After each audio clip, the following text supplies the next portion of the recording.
Welcome back to D&D in the world of Terra. This is Ark, or Jason, your humble DM. With me, as always, is Maggie, who is on the desk, taking my dice and thinking she runs things. She is correct. Also with me, Bobby playing Grim the Cleric. Hello. Lex playing Shae the Warlock. Hi all. Adam playing Phen the Roguish guy. That's me! It is. And newly resurrected / back from the dead, George playing also newly resurrected, back from the dead, Meidrax, the Dragonborn Sorcerer. Howdy. So let's do a recap. I didn't ask any of you to do it, so I'll just go ahead and so I'm just going to go ahead and do it. Can you pretty much just say we got our asses handed to us? That sums it up. Right. So previously on D&D in the world of Terra.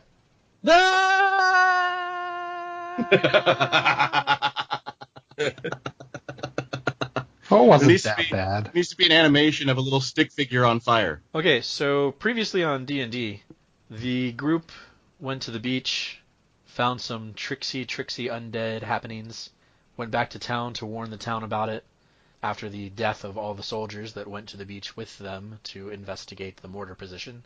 Upon returning to town, they discovered everyone staring off into the harbor in stunned silence and horror because the Istria, one of the Darum navy vessels, was on fire.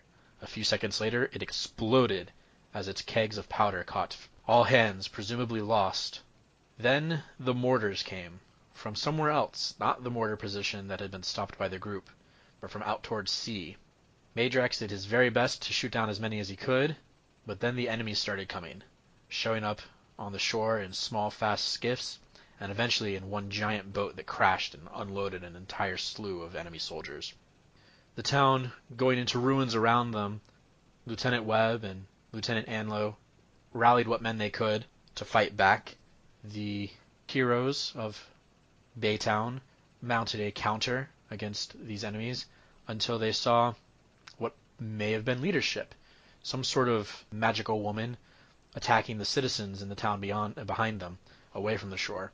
They went to go stop her and were assaulted by her, a fiendish Cambion with an evil sword, possibly the source of the zombies they had encountered before, and then eventually what appeared to be a dark paladin. These three fought off our heroes, almost bringing them all low. They summoned a demon. The female wizard necromancer person escaped using some sort of teleportation magic. The party continued to essentially hemorrhage in this Pyrrhic battle until eventually everyone was down except Grim. Grim took out the Dark Paladin and the Devil, and then Meidrax died, unfortunately failing critically his death save. And then suddenly from the heavens came down shooting stars that turned out to be magically transported paladins and priestesses of battle from Altara. They were sent, or they were summoned by Yvette to come and save her right before she was killed by the Cambion for helping the group. These warrior women then healed the group, resuscitated everyone, and even revived Meidrax, telling him that it was not yet his time. And then they left through a portal, taking Yvette with them.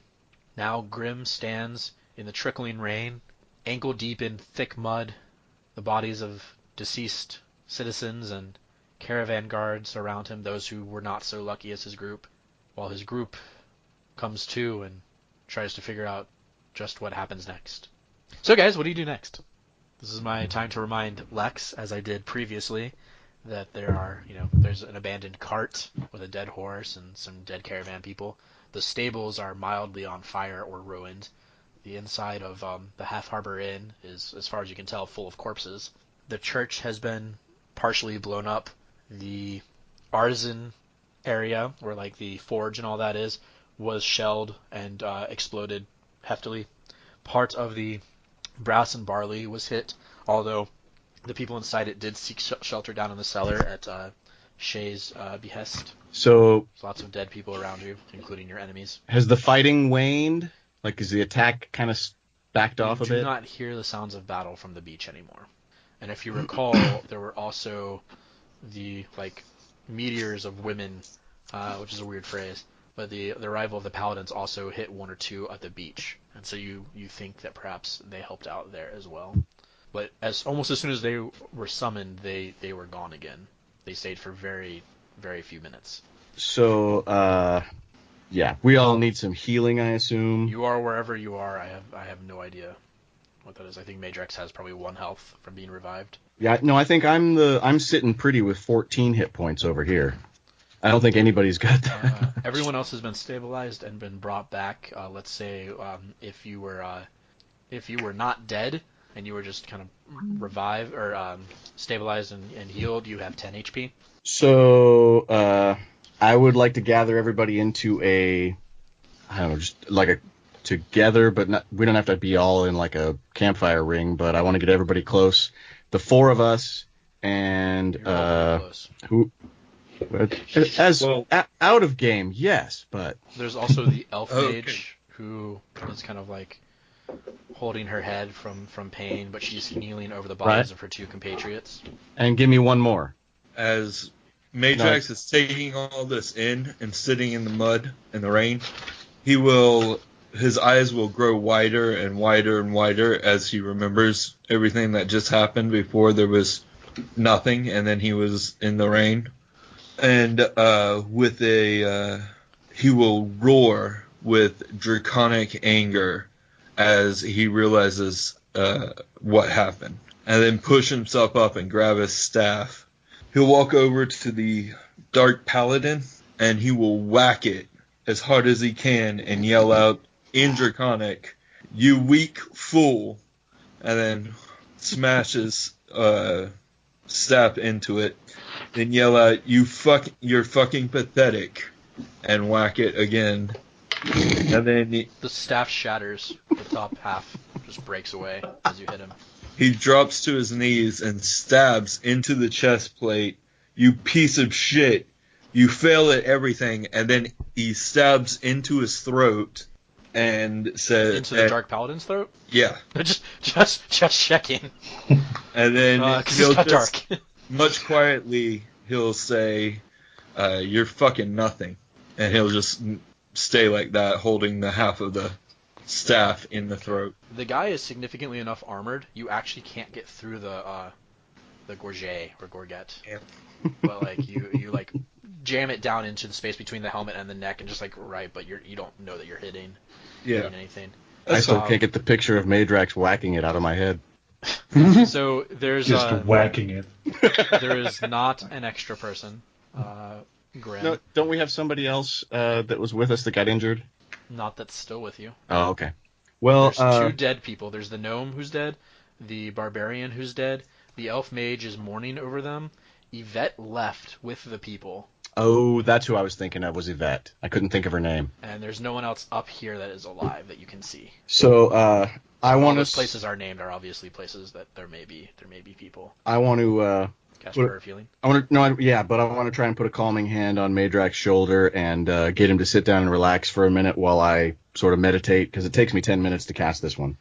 He'll shove it off, drop the bit of staff, and stalk towards where the ship hit the shore, ripping his crystal focus off of his arm and clenched in his left hand, and just ready as shocking grasp. So there's like lightning going up and down his arm. Sure. Is he within 30 feet of me? Not for long enough to cast this, no. As you like kind of start casting it, as he kind of reaches the edge and you're looking and you're wondering, the quiet is interrupted with an explosion and a giant fiery ball from the shore line. Ooh, Meidrax wasn't close yet, was he? No. You guys are still pretty much on your side of the oak, and then way away, then there's the thing. This came from the harbor. Okay, running toward it. All right, as you clear the buildings, you see that the ship that the enemy ship that ran aground has been blown to smithereens. Its powder must have also caught and exploded. Did the elf come with us? No, she would have stayed. She's crying over the bodies of her friends. I want to stop. If she won't come with us, I'm going to stop and offer whatever kind of comfort I can. She's basically just sobbing, and we'll get to the other 2 of you in a moment, but she's sobbing over them. Just essentially the gist of it is, I don't know what I'll do now. We were trying to get away.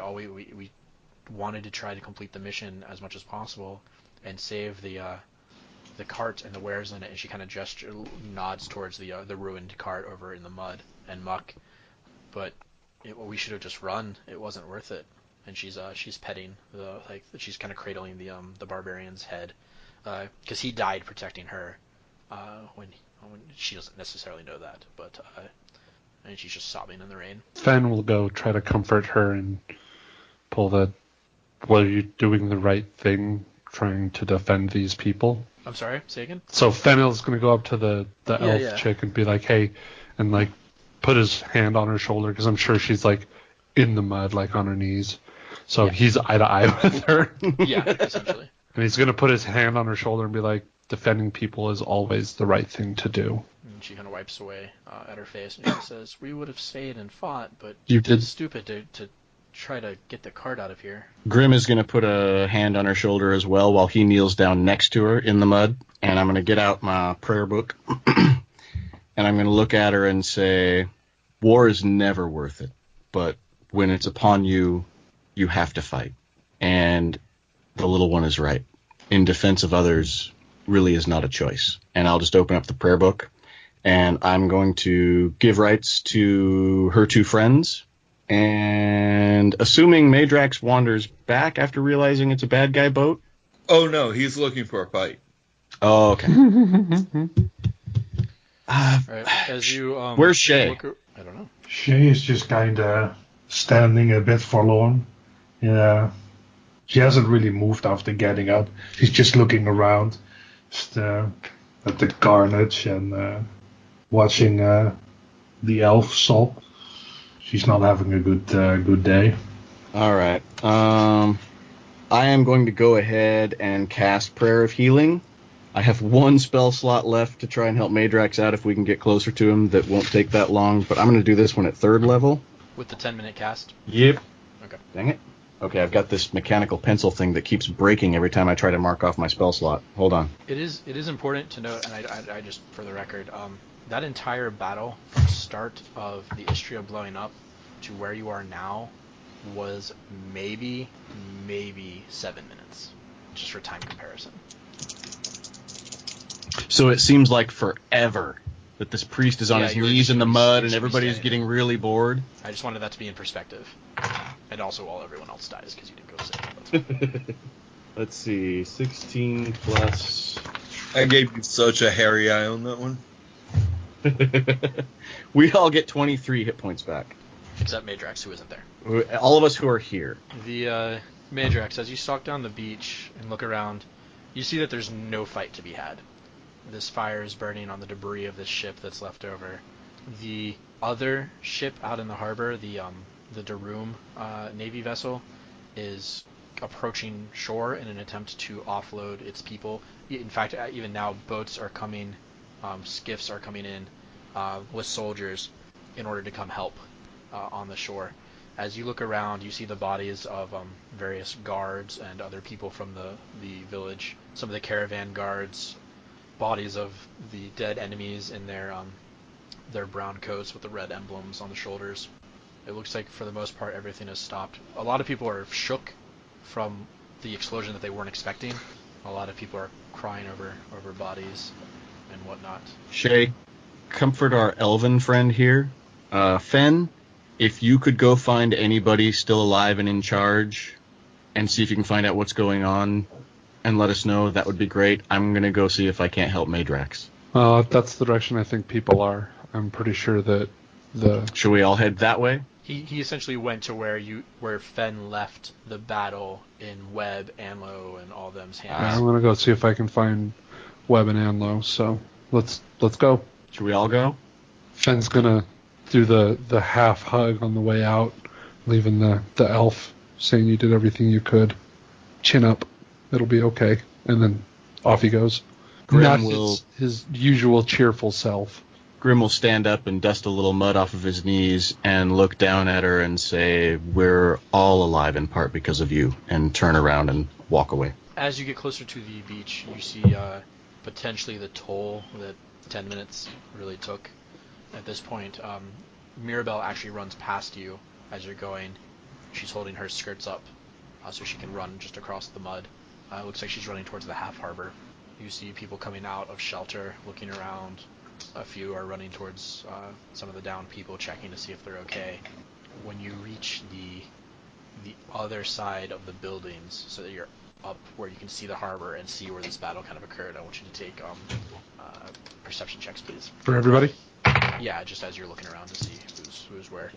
I would say except maybe Meidrax, who isn't necessarily interested in finding anyone, unless he has changed his mind in the 5 minutes or whatever that he's had since he started looking around. Shae. All of that. Okay, I'm sorry. Go ahead, Lex. No, please go ahead. Actually, Meidrax. Sorry, Lex. That's fine. I want to hear this because he had 10 minutes to do something. As Meidrax takes all that in, he starts to calm down, but not forgetting the horror he just experienced, but realize that he's needed in a different way, and he will start checking the bodies to make sure they're breathing, and if any of them look in distress, he'll cast Spare the Dying on them. Okay, so as you kind of go back towards the battle, you see that most, where the two lines crashed against each other and the townsfolk held against the oncoming wave, you see that most of anyone is down, a lot of dead.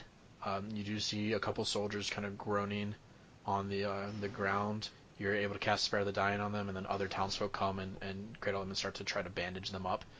I'll say that kind of after that happens, I know the timing isn't quite right for how long it actually takes to cast spells, but then you hear Phen and Grim and all them roll up. So now, Lex, what were you gonna say? I'm sorry. I was gonna say that Shae probably would not have followed the group back to where the battle happened. Okay. In that case, would you mind holding on while we do this part, and then Absolutely. we'll come back to whatever you're doing, which I'm gonna imagine is awesome and gonna get you a lot of really cool stuff. I'm guessing. I don't know. Wait, did you just Rothfuss him? I don't know what that means. Chandelier. No, hey, don't bother rolling. Sure, you can have it. No, go ahead. No, I just presume that while you guys all run off, all of a sudden Shae's gonna smile like the Grinch smile, and then just start robbing people. Oh, okay. No, I And, wasn't. like, It wasn't a looting corpses. complaint. That no, may be an I didn't- unfair I wasn't like assumption. complaining or saying, "Hey, don't do that. That's not cool." I was thinking that's awesome. If she gets some really cool stuff, I just wanted to If the rest of you are gonna play super good guys, you're gonna miss out on a lot of shit. I have an entire list of things I'm that just are a available. DM's pet.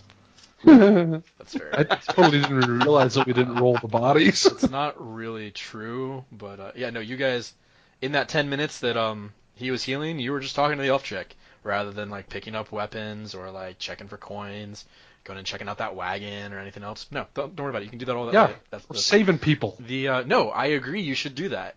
I think you should have done it before the 10 minutes was up. See if you could have actually saved some people. But no, I'm kidding. When you guys get there, let me get what were your perception checks? 18 for me. Now, Meidrax, you can make this with a advantage, although I don't think anyone's 16 really need for it. me. Now that you are actually back and looking. With advantage, 7. Nice. Wait, should we review the rules of All right. advantage? No, kidding. So the two of you notice, and Meidrax is kind of like looking around a little bit lost. The two of you notice a slumped up against like it's not really a well, but it's kind of just a short little thing of stones. It's like a spot where maybe the villagers put stuff, but it's not like a deep well. It's just this built-up thing, like a little piece of wall almost. And leaning up against that, you see Anlo. He's got several cuts. His face is dirty. There's blood in places, and he's holding at the side of his stomach, and his arm is down kind of at his side, holding his sword. And next to him is he's not wearing his coat. His coat, he's wearing like this just white tunic that was presumably underneath it, just sort of some sort of undergarment. And next to him is a blue coat on top of a body, covering a body. Also nearby, you see two men in the brown coats with the red patches, facing kind of the wrong way compared to the rest of the enemies that attacked. And as you look, you see that it's Gabriel and both appear to be dead. And you see Jaros up against the side of the Brass and Barley. A couple people are attending to him. His arm is just a bloody mess, and they've actually tourniqueted it. And he's drinking from a whiskey bottle pretty thoroughly. These people you describe as dead. Would you say technically dead, as I make air quotes? Dead. Or a living creature with 0 hit points? Damn it. Dead. You took 10 minutes to cast Prayer of Healing. Everyone I describe as dead is dead. Unfortunately, you do not have you are outside of the time of trying to. Was save I everyone able to in save that anyone? period. I'm going to say you got the spare of the dying on the people that you did. You probably rescued two of the caravan guards, the other Dragonborn, the one woman. You were able to spare both of them from what looked like fairly mortal wounds in stomach or chest. The other man, unfortunately, appears to have taken a blow to the head that killed him outright. I sympathize. Their I compatriot. touched the wound on my own You head. actually find that there's nothing there. You're completely healed. There's no remnant, no scar, no nothing, no physical accoutrement. You also saved 3 of the Darum soldiers in this amount of time. Awesome. And you're actually being praised by some of the. You notice after a moment it's actually Falcon's mother. She's tending to the men, trying to bandage them and whatnot.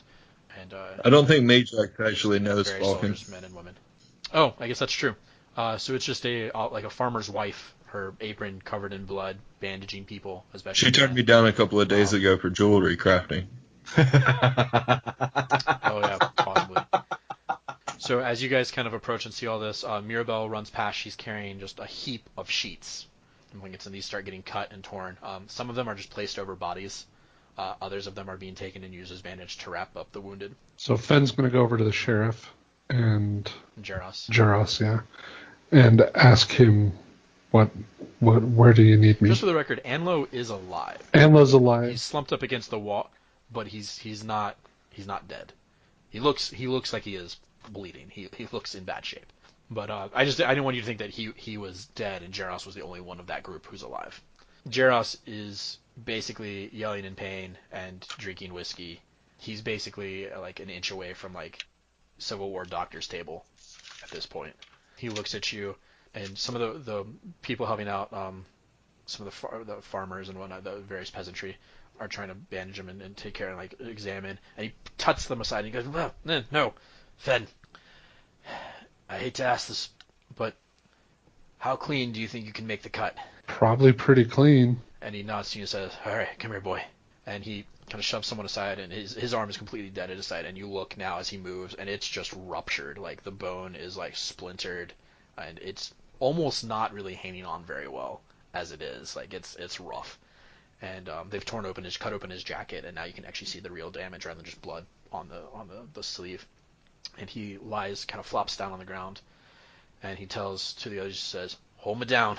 And they get it in position. If you'd like to. He's gonna call Grim over first. This is gonna hurt him a lot, but it needs to be done. I have 1 spell slot left. I just need you to be here to make sure he doesn't die. Can you make a medicine check? Yeah. Bobby? Yeah, please. Oh, that would be a 6. I rolled a 2. Yeah, I mean, he looks like he needs healing. Damn it. He looks bad. Granted, that's before his arm gets You sure? off. You might want to double check. Get a second opinion? That's not a bad idea. Dr. Grimm.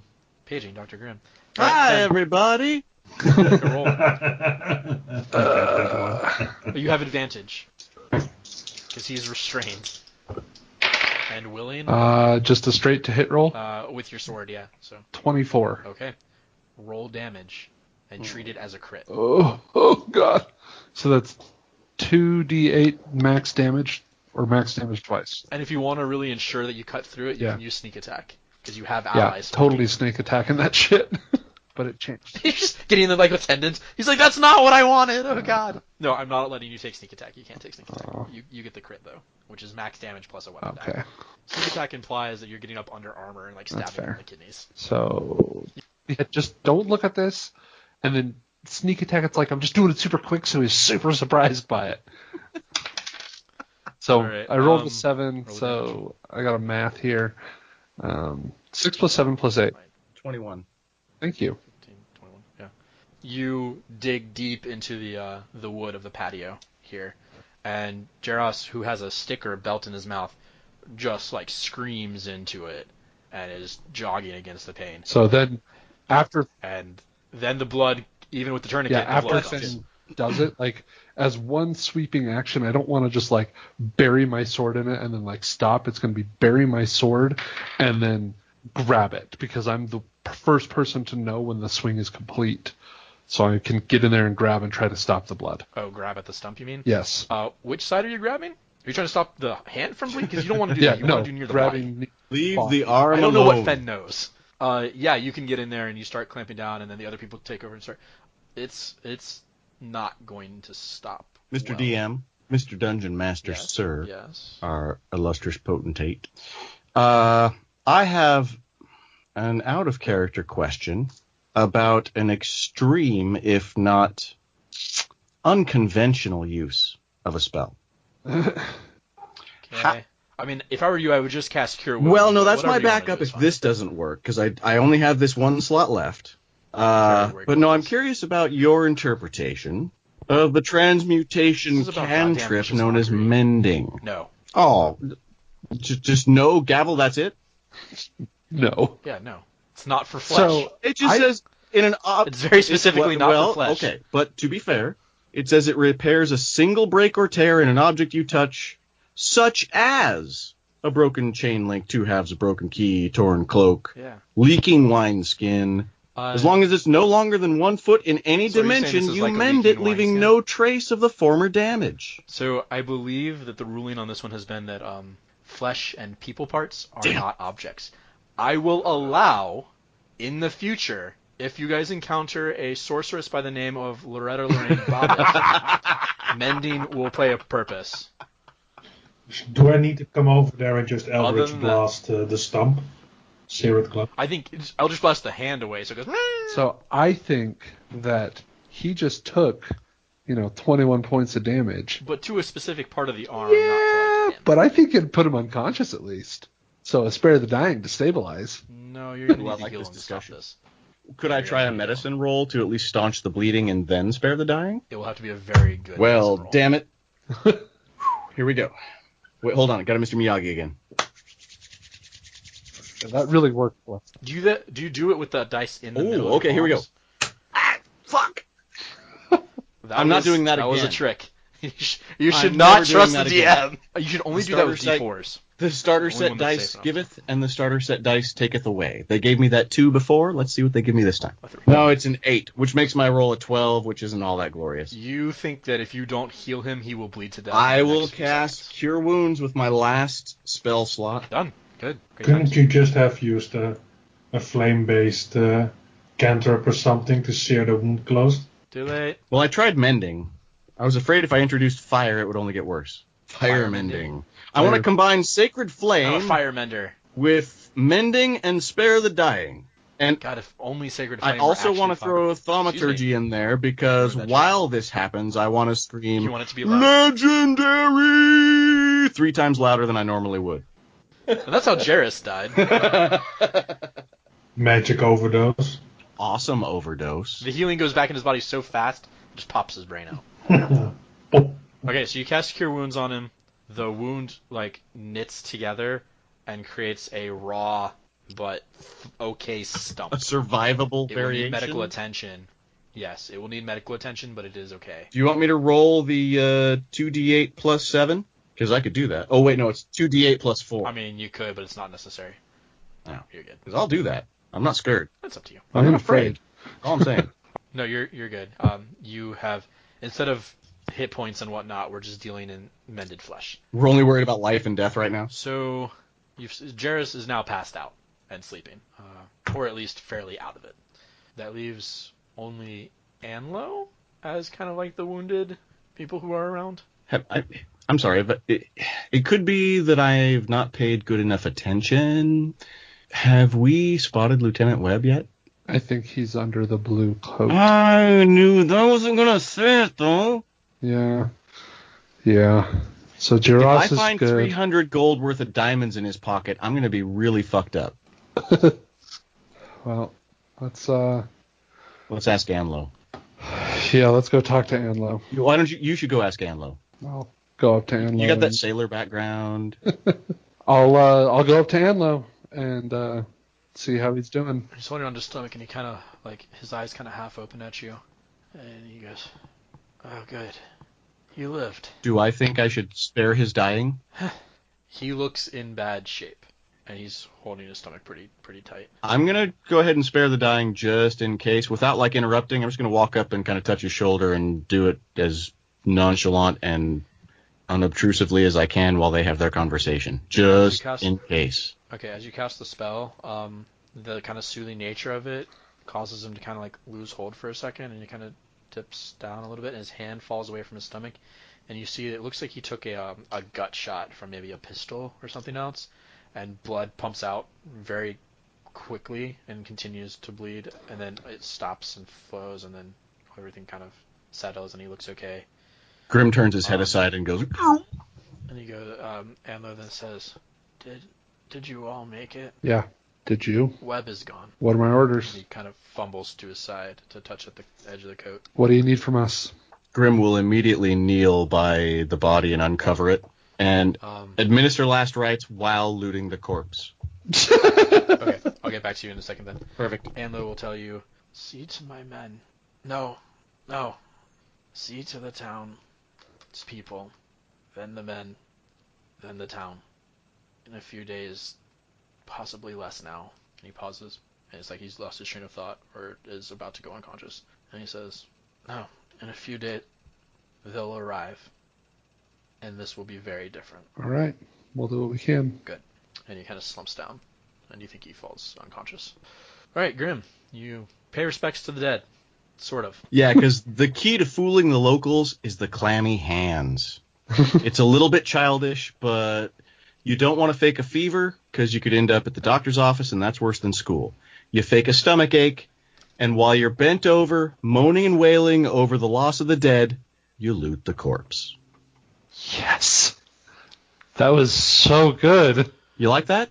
It was amazing. Thank you, sir. There was only like one error is all. Dude, I haven't seen that movie in so long. I'm glad there was only one. Yeah, like I think there was only one error in it.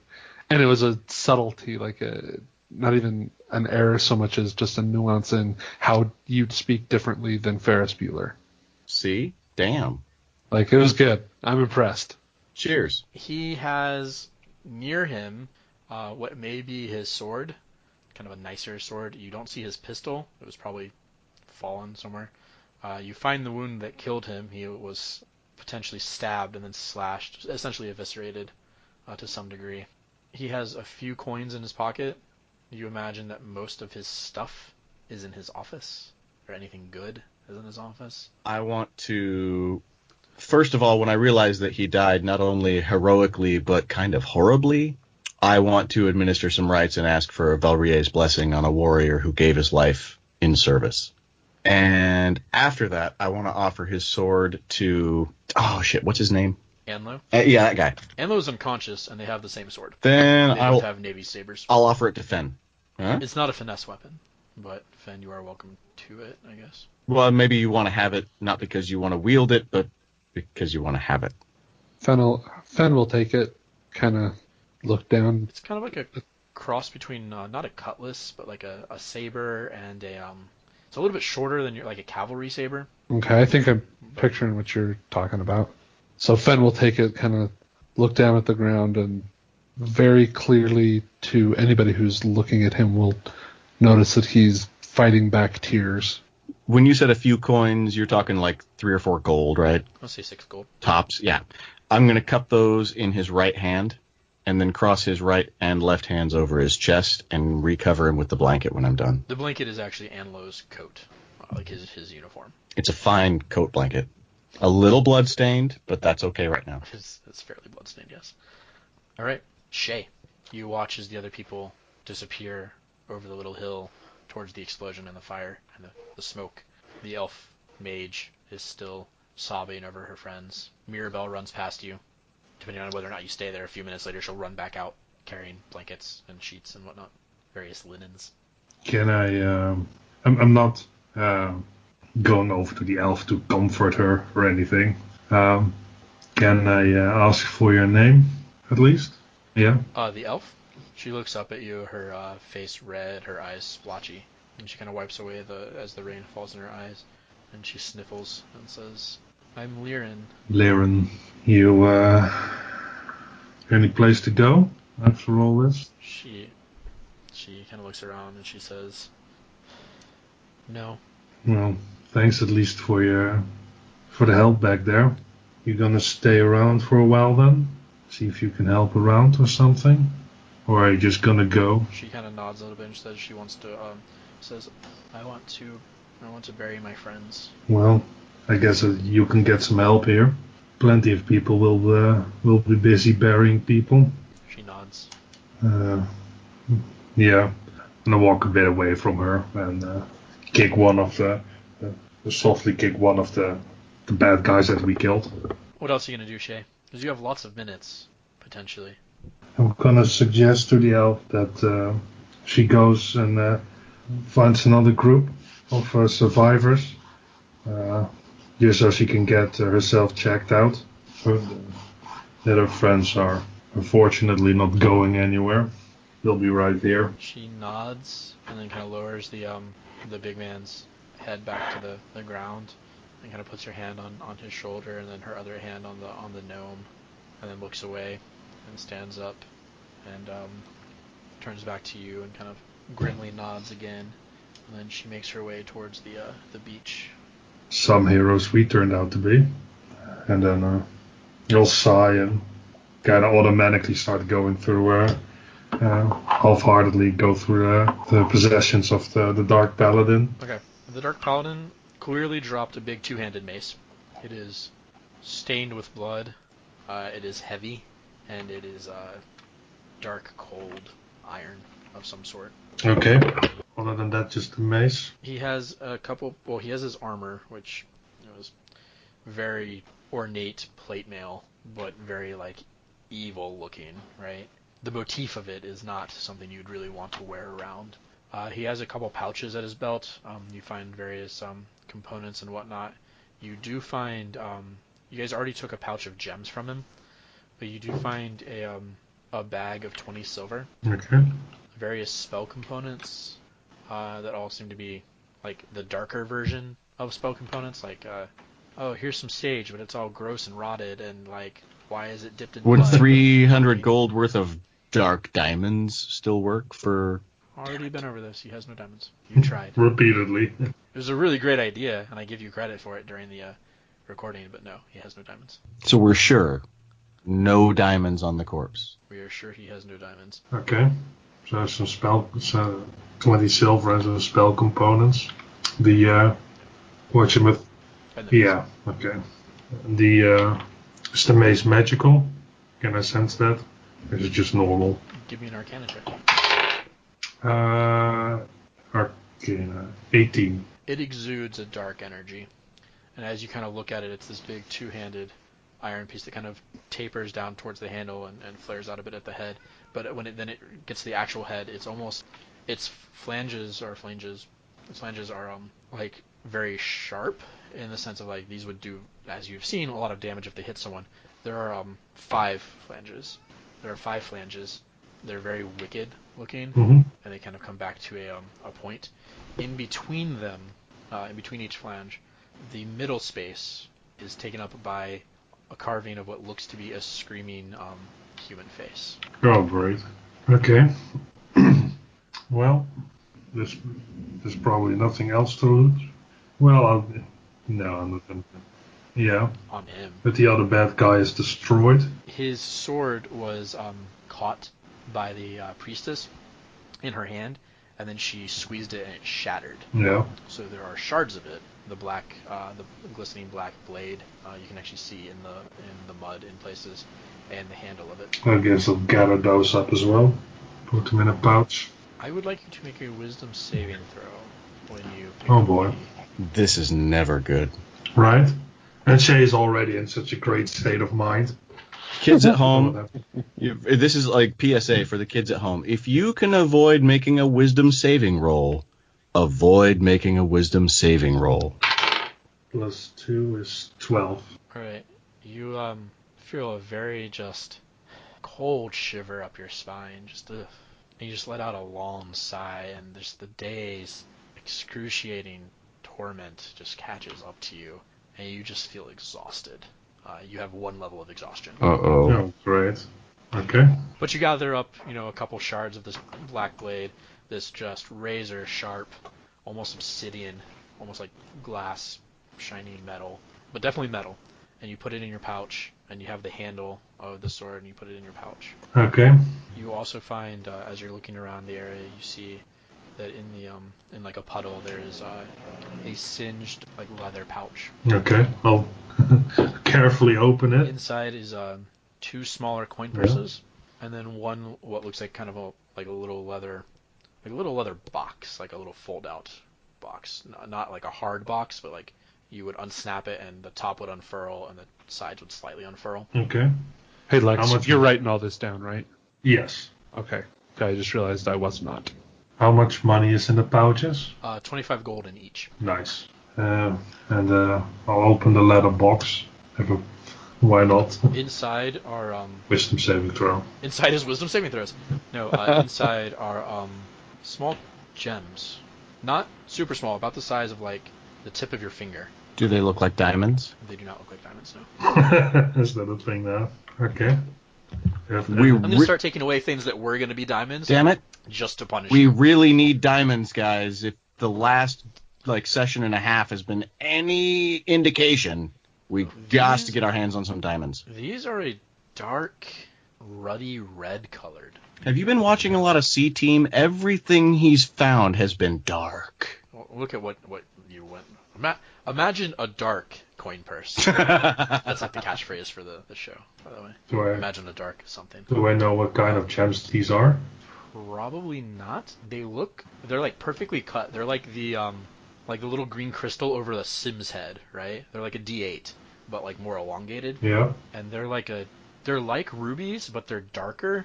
And like as you look at them, they almost seem like they ripple with like a darkness inside them. Not like actively moving, but like as you shift them, it's like a cool marbly effect inside. Neat. But if you watch them, they're not like swirling black magic or something. Okay. So these are just dark, fancy gems and not. They appear to be some sort of gem Okay. or crystal. I'll pocket those as well then. I'll have another good look around the area. Okay, well, around the area, there's, not that you would necessarily remember this, but something that Phen forgot. There is the cart that the caravan guards were attempting to save. There are other ruined carts. There is the stable, which is fairly collapsed and not quite burning, but smoldering. And then the entire artisan building is pretty well collapsed and smoldering. Oh boy. So, and there's also the barbarian and the gnome. Yeah, but I don't want to loot them. And it looks like Yvette grabbed her wand, maybe? Because you don't see that on the ground. Okay. Or she used all of it. What did Phen forget? I have no idea. That's a great question. Like, I mean, But I do see I'll what. remind you when it doesn't matter anymore. Didn't the Unless you want to do a very thorough investigation of the area, like a search. wizard woman drop or cast down a wand at the beginning? She did, but you would have to search the mud for it. Like you would have to like search for it, for that and other things. I'm just telling you like the obvious, like, oh, here's stuff where there might be things. Oh, and then also there are a lot of corpses inside the half harbor, Right. which is also partially destroyed. Right. So, but So I mean, like, you could probably go to town looting yeah, but if that's where you are. But it sounds like you're looting the evil guys. But possibly also some of this, let's call it merchandise, is no longer owned by anyone. man, that is dark. Hey, It's the finders keepers rule. it's capitalism, man. Yeah. I Fantasy don't capitalism. think Shae would do that. Well, then I'm going to just get rid of this really long note card full of cool items. take all the Hey, shit, hey. damn it! Don't be so hasty. Take all the shit, man! You're not I know. there. Speaking of which, we're going to cut back to you. We'll probably walk that way eventually. I'll think about it, okay? I'll think about it. Okay, so Um, is it something that Adam has forgotten? clearly. Because it happened so fast? But I think Phen also probably is not thinking about it considering what has been happening. It's not his shield, right? No, you have Okay. Because you have your gear that was not separated from you for some reason. Phen is going to go back. Run back for his Well, dagger. no, he's going to go back towards Shae and start taking, get an idea of where's the most damaged. On Shae? No, like in I was gonna say It's emotional. Let's be clear. It's inside. in town. Oh. Physically, like the building Yeah, I'm wondering Artisan. where I Artisan think building. I could and the stables. save the most lives if there's anybody to be saved. Oh, there's probably very few people in the artisan block, but it and the stables were the most damaged. There's a chance that there are people wounded in the stables, but you're not hearing any sounds of people or even animals. So you're guessing that it has been long enough now that perhaps there is no longer anyone to save. Certainly anything that you can see in the half harbor is corpse. Okay. Just plain and simple. You have not accounted for several named NPCs, which is fine. But as far as physical damage to building is concerned, the artisan building was hit hard, and the stables was hit hard. Okay. Now we thought that we saw the smithy down at the shore fighting, right? No, Like down at the docks fighting. no, Did we see him at all? no. And the forge, was hit. Fenn's headed to the forge. Grim wants to grab him real quick, just to say, you have at least as much experience with this as I do, if not more. I've had my taste of war, and I've had my fill of it. In my experience, we have basically two bottom line choices. We either try to dig in and make a defense here, or we run like hell. In my opinion, with what's left, retreat is about the only viable option we've got. What do you think? Do you think we need to try and fix what we can as fast as we can, or get as many survivors as we can the fuck out of here? I think tonight we set some stability. I Bonfire, say stay, gather some food, water. get people that are alive that can recover and help build this back up at some point. I mean, this is not my war to fight. This isn't your war to fight, but we have a responsibility to these people because we have the capability to help these Exactly. That's why I think we need to get these people out of here. These aren't soldiers. Most of them died. This is a tiny port that probably has strategic importance to somebody who cares, but these people are going to end up part of the mud if we don't get them out of here. I think that's a discussion that we need to have when the sheriff, whose name I can't remember for some stupid reason, Jaros. that's the decision we need to make with Jaros, Shae, and Meidrax. All right, tonight we bonfire, That's- we gather the living, we mourn the dead, we eat and drink, and we figure out what's going on. But unless we have an army coming in, we gotta get these civilians out of here. I There's think no they're way coming. we can protect them if another attack comes. We have 2 or 3 days. That's what Anlo said. You think we have They that are much coming. time? He said if even. If even that long. They're coming. We need to do what All we right. can to help them. And Tonight, we rest, we we- feast, we mourn. we honor. It does occur to you, you don't know if he means who he means, whether the Altarans who are on their way or Dernhost, which At I this mean, point, we have to assume these our guys are best wearing case is Dernhost both, uniforms. and these people are going to be caught in the middle of the crossfire no matter what happens. Yep. and that's what happened in the last war. We can get them out of here. We can come back and fight. We can discuss that later. That's fine. But right now, we got to get as many survivors off this bay as we can. I agree. All right. You were off to. The Smith. Oh shit. Yeah. All right. Find him. Gather as many as you can along the way. Tell them to do the same. I'm gonna go try and find the sheriff. I'm gonna try and get Shae. You know the sheriff is unconscious and minus one arm, right? Oh, that was the sheriff. Yeah. Yeah. Oh, I know where. The sheriff who came He's no good. after taking the injury. He's no good to us until tomorrow, probably. Yeah, because remember in the last session, he came out with his second pistol between his teeth, firing the first one, then threw it at a guy, took the other pistol, and started killing people again because his left arm was already ruined. Motherfucker is a bad ass. Dude, this guy he's my fucking hero, man. Right? I'm just saying. He's Sam Elliott. Like, let's be clear. Like, Yeah. He really is. That's all I can see. So let's be his Huckleberry. I will get Shae. I gotta find Meidrax. Where the fuck is Meidrax? We will get the people together. Meidrax was next to you when you were healing people on the beach. I don't know if he followed you again or if he stayed with people. Oh, he is just going to heal as many on the beach as he can. Magically, or Yes, spare the are you- dying. I don't know if you have any It's all slots left. Are you blowing them? Spare the dying on any of them. Once everyone's taken care of, the brass and barley is the closest, correct? Closest building? Yes. Yeah, to the ship. Yes. Yeah, I'm gonna head into there. Okay. We'll come back to you in a moment.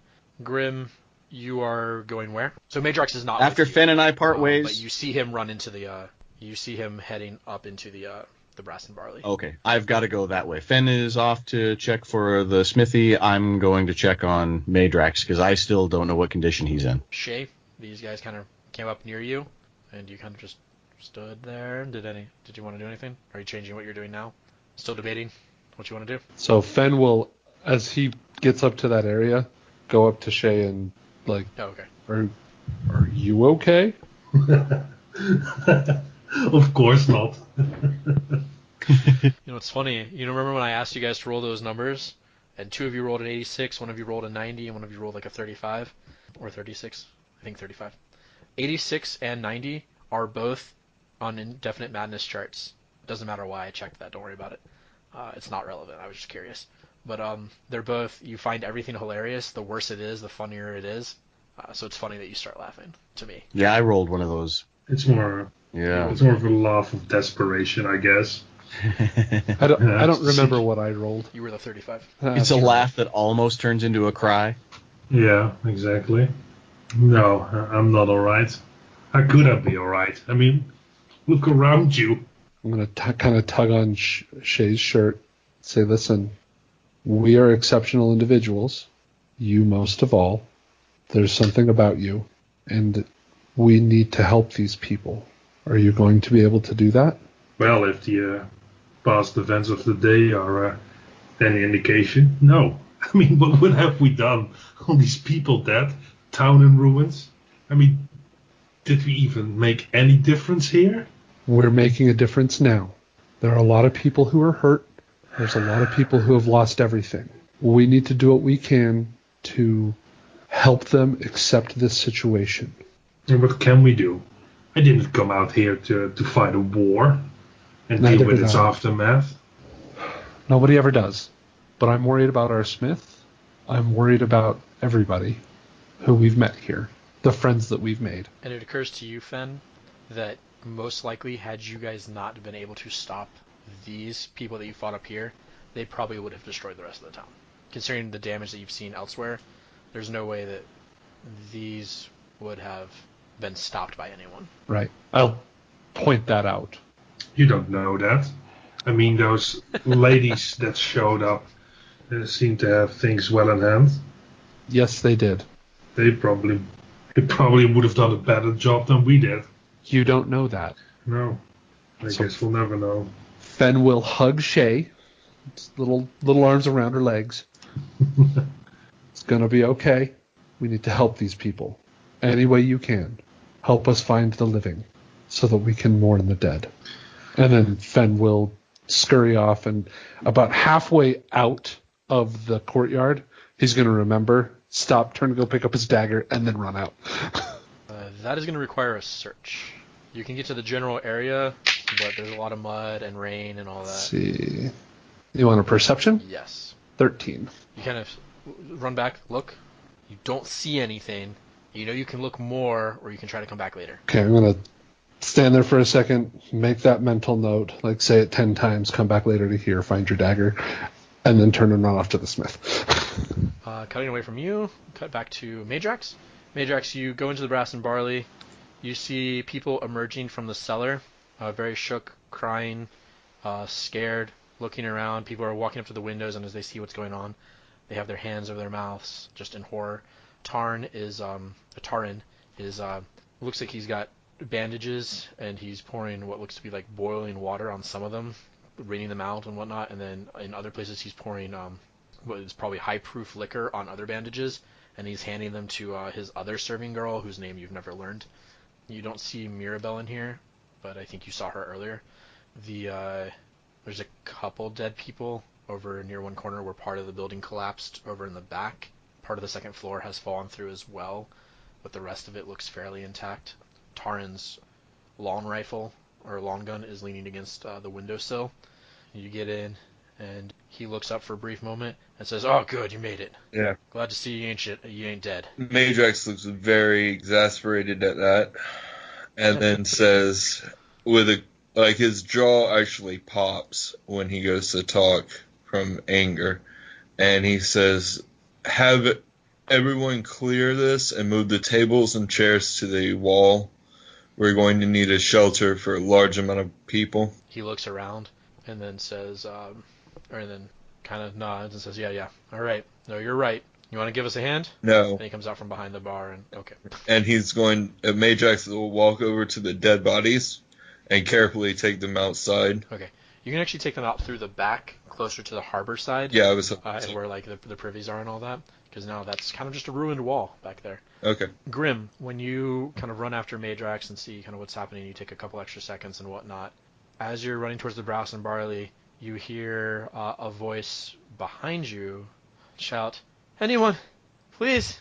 And then you kind of turn and you see coming out of the back door of the church is the young priest, and he has kind of blood on his robe and blood on his hands, and he sees you and he says, "Oh, Father, please! Father Nihilus he's gone. I can't." And he's fumbling. He's got something in his hands, and he's kind of fumbling with it. And he says, "They won't answer my prayers." And as he holds up his hand, you see that he's got what looks like maybe some sort of pendant with a very shiny, clear gem on it. Fuck. So I know the door he came out of, that's right? Funny. Yeah. I'm going. Just for the record, this is actually written on paper in front of me from earlier today. That's you know, rich. so here's the thing, out of character. When I spent my last 3rd level spell, I knew that at some point this shit was coming down. Yeah. God damn it. All right. Sarge. I mean, I don't know if you have it prepared or not. Yeah, I know. After your email, I decided to prepare that one. The problem is... Hey, you know you get this, right? Yeah, no, the problem is that it's not something I can use at the moment. But Grim doesn't realize that. Instead, he is going to grab the gem with such force that it knocks the... Is this an acolyte or like a sub-priest of some kind? So there are 2 priests. There's a younger one, and then there's the older one. Okay. This is the younger priest. Younger priest is going to get knocked the fuck down as Grim basically bowls him over to grab the gem and head for the door of the church. In your hand is what looks to be not quite a holy symbol, but some sort of very nicely carved pendant with like angel wings on it. The symbol and face of Nerissa, the same statue that's in the backyard. Grim's not looking at it, but he can feel it in his hand. If it is in fact a diamond, it is easily worth what you need it to be worth, just based on size. When you go inside, you see that he has dragged Father Nihilus away from where rubble came in and essentially crushed the priest under it. The air is hazy with dust, and it looks like some fires started when candles were knocked down and when the mortar exploded that came in here. The young priest kind of clatters inside, and he says, I went and got the relic, but I don't know what. I don't know.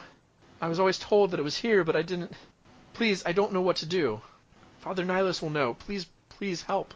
And you look, and the priest is clearly dead, but you do have this shiny bubble. So, damn it. Yep. Okay. God damn it. All right, hang on. All right. Grim is going to. He's already running. He hears the words, but he doesn't really hear the words. So Grim has witnessed some things in the last few minutes that have given him a different perspective on things. Watching Meidrax sacrifice himself not once but twice. Watching Phen nearly sacrifice himself to go into the water for what should have been a lost cause to save Meidrax the first time. Also, big impact on his psyche. And at this point, he almost feels like he's got something to prove, like he's letting the team down, and slides in on his knees, the holy symbol clutched tight in one fist, and without really thinking is going to cast Spare the Dying, which I assume does nothing because you said the word dead. Yes. Yes. Okay. At that point, Grim breaks a little bit. His friends are hurt and broken. He's been thrust back into the crucible of war, something that he's experienced, and while he never really believed was behind him, he had hoped. He's also seen someone that he didn't fully trust turn out to be a hero multiple times, and he begins to sob. and subconsciously, without realizing it, using thaumaturgy to increase the volume of his voice, pleads to Valrie. Pleads to her to spare the life of someone who can do so much good to a small group of people who have endured so much harm in a very short amount of time. And at this point, he lays over the body without looting it and sobs and asks Valrie to take him instead. Do you have a third level slot? I have no spell slots left. And there would be no point in Revivify being a ritual.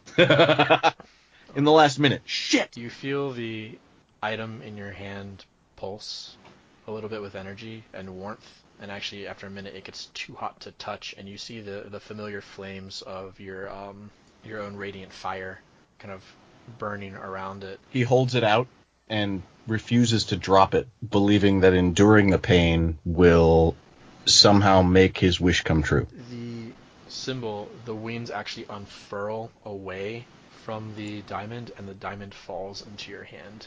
Or falls, and if you catch it, it'll be in your hand, otherwise it's just going to fall on his body. Oh, I'll catch it. It's glowing very brightly, and you believe you have the ability to use it. Oh, it feels like it's going to burn right through my hand. So if you choose to use it here, you will. Oh, you motherfucker.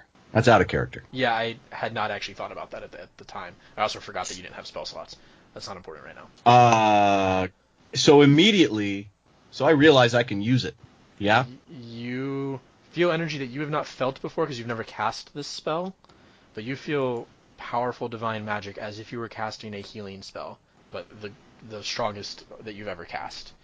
And you feel now, you said an if. Does that mean that I feel like I could, like at the last minute, do I suddenly realize that if a friend of mine were in trouble again, that this might come in handy to save them and make me hesitate? Or do I just feel like it's going off and I can do it and I better do it right now? Yes to both. Fuck! God damn it.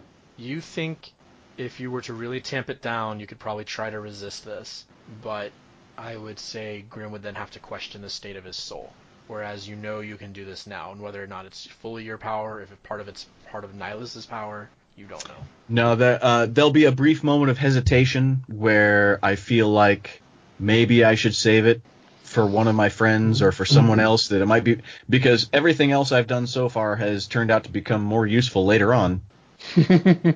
But after that quick flash, that brief moment of hesitation, that brief moment of weakness, I realized that this is power working through me at the moment, and I will cast Revivify on the priest.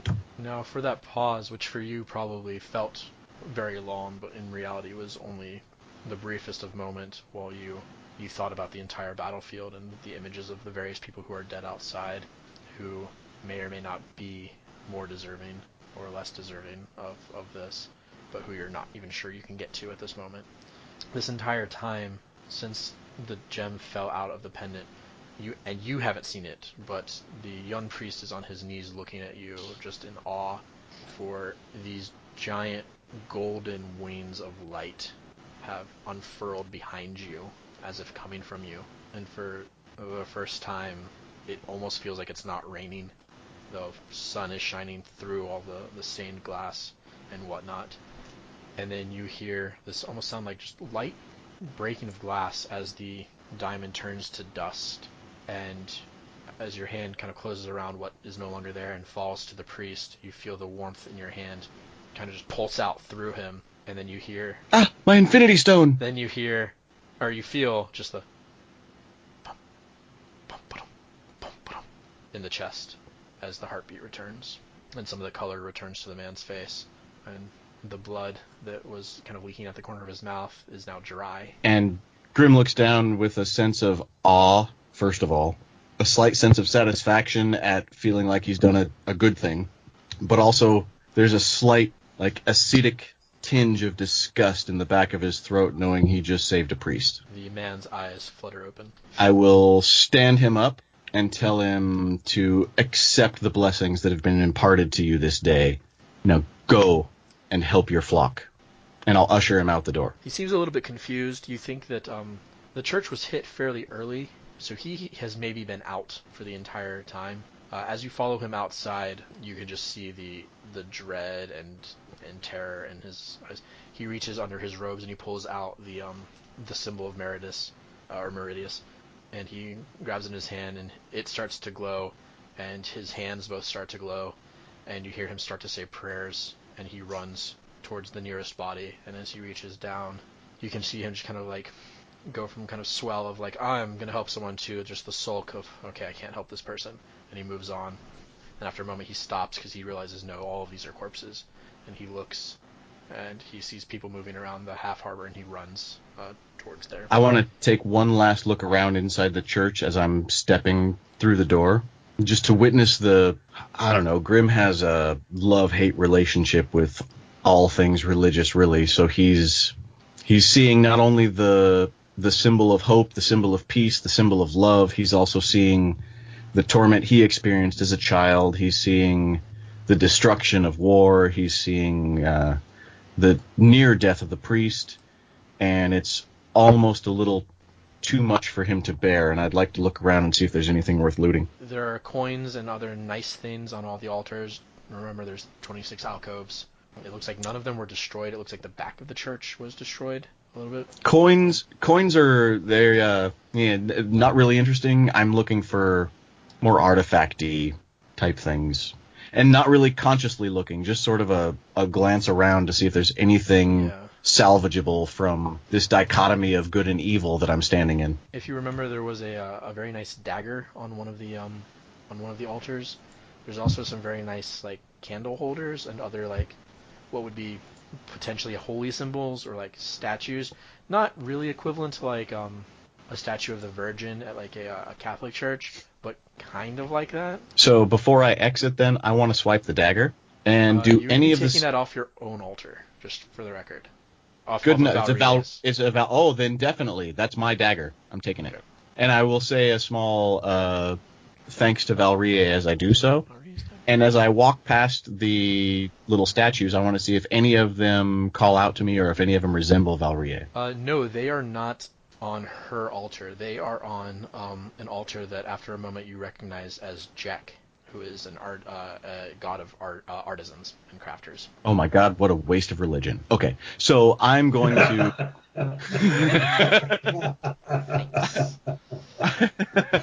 That's pretty that was in character. That wasn't me, just so you know. Very nice. I'm going to almost lovingly place that dagger into my belt and then make my way back out, and I got to go find Meidrax. Okay, Phen, you run into the forge, and immediately you have to duck under like you just have to move to the correct portion of where there's no ducking. The beams have fallen. The roof has collapsed. Part of the stone walls have fallen down. It looks like a shell came through the roof and then exploded. In the back corner, there appears to be a pile of rubble near what is now a spilled over forge where the embers are barely glowing anymore. You can see little spots in it, and the anvil has fallen into the rubble. Any signs of life? Not from the doorway. And I go. As you go farther in, you see that the rubble and anvil have at least partially fallen on top of someone. To your left, you see that there is a human body. You think one of the younger workers who worked here, or one of the younger smithies who worked here. It appears he was probably instantly killed by the blast. There's burn marks and whatnot, and then some shrapnel and all that. As you approach the rubble, you see the thicker, stronger hand of a dwarf out from under the rubble. Let's start unburying him. He's not under a lot, but you uncover his face. It looks like he has some cuts and scratches. The big wound is it looks like his lower half was crushed by the anvil, either being blasted onto him or falling on him. There's also various bits of shrapnel, some from his shop itself, things that were thrown into him for a nasty series of wounds down one side. But it actually looks like, as you kind of move some stuff around, you can't move the anvil, but as you move some rubble around, it looks like the anvil literally like crushed his pelvis. And there's blood at the corners of his beard and mustache. Is he breathing? Is there a heartbeat? No. Is he still warm? A little bit. So as Phen is... And that's me answering with like, I don't know how fast it would Okay. happen. So as Phen is pulling rubble off of him, every piece he's getting more and more frustrated. And towards the end of it, he's screaming like, get the fuck off of him, move, I gotta help him. He's starting to lose his mind a little bit. As you move one of the rocks, it kind of gets snagged, and you tear away, and it rips open part of his apron and clothing. Okay. So I'm gonna move to the anvil now that all the like rocks are gone.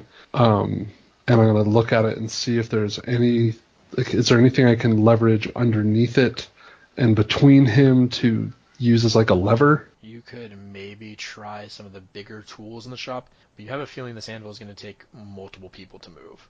This is a big anvil. He may not have had his dwarven tools here that he would have had at his home back with his clan, but he made this anvil for a purpose. Adam is hoping that Phen can pull upon that superhuman strength when they're super angry or super stressed. Sure. And I'm going to grab the biggest piece of timber that I can find that I can move and try to wedge it in there. Yeah. Okay. Give me an athletics check. 16. You get it put in. You start to move. Start to pull on it, and some of the rubble shifts around, and then enough of the rubble just shifts that the entire thing kind of collapses, and you fall to the ground with the anvil not moving at all. Right. I think I've said forge, but I meant anvil. So Phen is now full on tears, screaming, angry, and just slamming his fists on the floor of the forge. No longer able to keep it together for other people. Where you tore into his clothes, which is a weird phrase to say. Hopefully no one comes in at this point.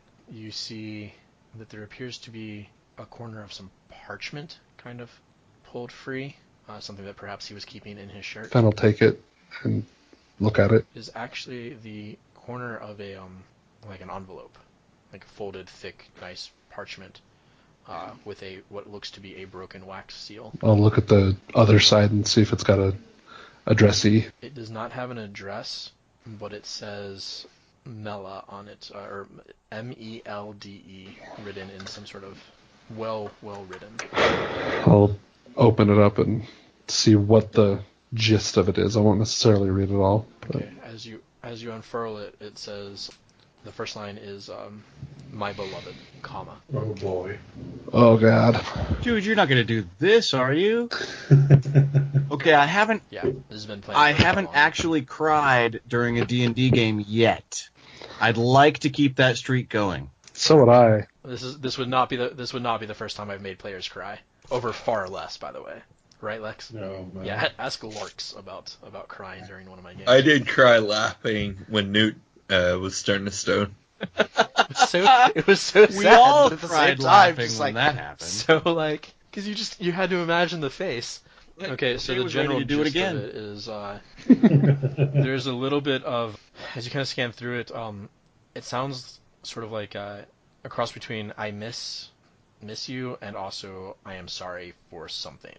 So without reading it in depth, it seems almost like he's sorry for leaving. I'll just go ahead and fold it back up and put it in my pouch. It looks like it's been handled a lot. This is something that it's worn paper. Like, this is not crisp and well written like this morning. Like, oh, you know what? I should write my will today. So This is something that he's had on him. It's got soot. It looks like it's been bent. okay. He wrote it. He sealed it. He's probably This was opened not it. something written in haste as thunder rained down upon him. No. This is something he wrote a long time ago He's and carried with probably him. been carrying this I for can, years. yeah, I can not cry over that. That's cool. I appreciate that. That's even worse You know what for would have been me. far worse? And I'll just go ahead and... If you had gone to him first, he would not have been dead. No! Oh, you son of a bitch. And you would have had to have That done is all pure of... evil. You would have had to have done the whole, like, here, take this. Oh. Maybe. I don't know. I didn't really have a plan. He says as he crumples up his sheet of paper this afternoon. And no spoilers, George. They got to figure it out for themselves. Wait, George, no spoilers? No, he doesn't. Wait, but you said. He just pays attention. Haven't figured out what we forgot. This is a great Your way dagger. to turn a party against each other, by the way. You're welcome. So anyway, No, we forgot something yeah. at the So you Smith, and I take don't your remember you what. take your letter. No, I was asking you the other day if you wanted about custom-made stuff, which obviously not an option anymore, so Right. ignore that for now. Right. So you have Roken's letter to his beloved, and So, access to Roken's entire shop. Let's be clear on what's happening here. So Phen is going to look for a rapier, any rapier, that has Roken's mark. Not his style, unfortunately. It's fine. But in a corner where you've never been in the shop before, it looks like some of his stuff is, like his actual tools. You're looking around, you see a pouch, and you actually recognize it as, not a pouch, but like a satchel bag. It's the satchel that he wears when he's out drinking at the thing. And if you want to look at it closer, you can. Yeah, I'll go look at his stuff, and there's two things I'm looking for: a finesse weapon Yes. and a mace or warhammer or something that has his mark on it. Those specifically has his maker's mark. There is his forge hammer, which is probably not what you're looking for. I will take on that, the though. wall. There are some weapons hung up. Obviously he mostly doesn't deal in weapons, but he does have a few things. There's some unfinished chain. There's what looks like to be like it may have eventually been a breastplate, but isn't anything now. These look like they're very early in work. There is a warhammer, or a two-sided thick hammer that looks like you could wield it in one hand or two, and it does have what appears to be some sort of dwarven symbol on it that you don't. For Adam, it looks, sort of like maybe a dwarven coat of arms. Okay. Phen doesn't know that, though. Okay. And then So I will take go the ahead. hammer. Okay. It is heavy. It is substantial. Yeah, it's fine. I'm not Are you a keeping WoW it. player? I It am. looks like the head was. of what is it? Doom.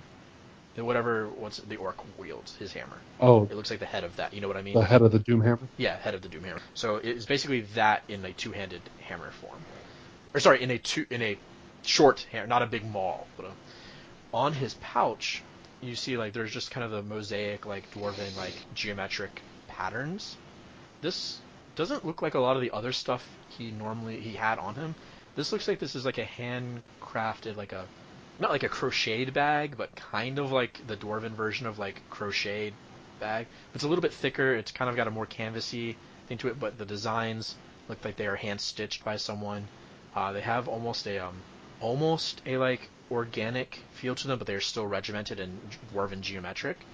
Probably something that he's had since he lived with his clan hall, or in his clan hall. On the side of it, there's a little clasp, and that clasp holds what can only be described as a very small hatchet, and it's bladed on to almost like a big like battle axe with like the blade on each side, but it's more in the realm of something that you would be able to like throwing dagger type size, Okay. like a throwing hatchet, and it looks incredibly sharp. So I want to. In here, it looks like it's like reflective, glossy, silvery. I'm going to take the hatchet, the hammer, his forge But you hammer, can and actually leave his the satchel. the hatchet on the satchel if you want. Yeah, perfect. It's a little long on you because obviously it looks like it was custom made to fit him, and it does. So it's a little bit big on you, but if you kind of rearrange it. So this hatchet looks to be an incredibly well-crafted throwing axe. Okay. Just tie a knot in that handle or in that strap. You'll be good. So I'm going to take all that. I'm not even going to bother like going It's through got some heft to it, his as pouch. if it's got something in it, but Yeah. Not even going to go through it. It's not why I'm taking it. He's got memories here. He's got something for everybody, so. sure. Okay, back to Grim and Meidrax. Grim, who went to find Meidrax. So, Grim, you enter the Brass and Barley, and you don't see Meidrax anywhere. You see Tarn and some other people moving the tables out, making a bunch of room. It looks like someone yelled out the window because now bodies are being brought in of wounded people, not of. Is the structure still dead. fairly sound? It looks like it, except for the back left corner and the second story mezzanine at the stairs. Those were ruined. Chimney and fireplace still look good? There is no chimney or fireplace. What? It's gone. Wait, like there is no, or there never was? There never was one. That's just There never was. weird. There is an open fire pit that is not used, but there's no. Oh, okay. Well, regarding the open fire pit, is it like where people could gather from here in the nearby? Like it's outside, right outside the back, or is it inside? It's in the kitchen. Mm. Sorry, it's like a cooking like barbecue thing. Mm. It's not for use. So there's a chimney out the back in the kitchen, but So do we need a fire? Is it cold? no. It's So we don't need fire for comfort. We just need space for things. Yeah, it's like I want to say it's like July or August. Okay, so Grim is going. It's April. It's April. Sorry. It doesn't matter. April, her sister April. Julie, who cares? So, oh, is that the one that gets Lex? Yes. I was going to answer that it was their other cousin, Chlamydia. But Whoa! That definitely is going to get Lex. that's how you spread the merriment. All right, brother. Merriment being their other sister. Shit, where was I? I don't know. We're going to go back to Phen, though. No, All right. I'm kidding. No, I'm going to like sort of half-assed help people because I'm looking around for Meidrax. After you kind of look around, I'm starting to get concerned that I saw him come in here and now he's not here. Eventually, you see him come back from the back, and he walks over to the nearest dead body and kind of grabs it and just goes back outside. God damn it! I want to make my way over to the door he's using. Okay. It looks like he just removed the last dead body from this place. And where did he go then? I'm not entirely sure how far away Meidrax would have gone. Meidrax? And he's just like outside, toss the body into a pile of other bodies. I don't know. Well, he wouldn't toss the body. He'd I didn't lay think it so. properly. Yeah. So I imagine you're probably making a row of them just off the side of the patio, like on the little walkway that goes down towards the dock. Yeah, I guess. So if I go out the back door, I'm going to see like him. 15 feet He's away. laying a body along with like a dozen others, probably, right? I think there were 4 or 5 dead in the tavern. I would like to think that Grim sort of senses his pain a little bit, like understands what he's doing, but at the same time also knows that what he's doing isn't going to be healthy for him in the long term. Like I've seen other people do this after battles before, and if we don't fix it, it's going to be a problem. And so as he's done with a body and turning to come back, I want to like casually interrupt. I don't want to be aggressive at all. Well, Like, it was the last body, right? Yeah. So at that point, he'll look back, see Grim, kind of give him a head nod, and then turn towards the Dockmaster's building, which is pretty close, right? And pretty destroyed. Oh, it was destroyed? Like to the point of like almost complete. Remember the beacon was hit? Oh. And so the entire tower fell into the building. Oh, shit. Grim's going to see him turn around and look at me and turn towards another building where he wants to go help. And Grim sees like a crestfallen realization that there's nobody left there to help. He's still going toward the building. I want to step forward and try to grab your shoulder to keep you from going. Like, seeing you move, I want to not be aggressive, but try to like, hey, stop and talk to me a little bit. Sort of a... I'll throw your arm off. I figured that was coming. Now I will more aggressively try to stop him. What do you think you're doing? I'll turn and push you. And I will put my hands up a little bit, but still step a little bit closer. And I will look at you and say, you have never experienced war. This is the worst side of everyone. What you're seeing, you need to get past. And I wish I could do this more carefully. But brother, we have important work to do. And at that point, I want to step forward, like semi-quickly, and kind of grab him on either side of the face. Like I have a 90-pound pit bull, and I imagine like grabbing him on the side of his cheeks when he's excited and wanting to bite something and stepping into his face and saying, acid to the mouth. Right? Yeah, there's acid like spilling over his teeth. And I can smell it. Yeah. And I will say, you have saved so many lives today. Do not look at the death. That was not your doing. There was nothing you could do about it. There was nothing we could do about it. Look to the living. Because without us, without you, there would be no survivors of this attack. And I'm still clutching his face, like pointing, like staring directly into his eyes, nose to nose, basically saying, you need to understand this was not us. We were able to help, and we still have more help to do. Your anger needs to refocus. He'll snap and in Draconic say, what do you know, furball? And try to push you off of him. And I'll recognize that this is a language I don't understand, and so I'll strengthen my grip and my I can't ignite my fire, but my eyes will spark And instead of like sparks coming out of a fire like my eyes normally do, they stream tears from the inside corners that are just sparks that dissipate when they hit the ground. And I will look at him and I will say, I know destruction and pain, and I know that what you and I need to do right now is to help these people to escape. We can do nothing about the attack we just survived. What we can do is take civilians who will not survive the next wave of attack and remove them from this venue. Come with me, stand with me, and we will. At that point, his demeanor completely changes, and Meidrax looks like he has a brilliant idea. What if we take them to the fortress? It stuns me and I stop in mid-sentence. What if we take them to the fortress where Shae defeated any air quotes mummy? Grim won't respond. I'll look over my shoulder for Shae. Look over, like, oh my god, that's a fucking fantastic idea. And I'll look back at him, and I really don't have a response, but the look on my face is hopeful. Go find Shae, I'll find Phen.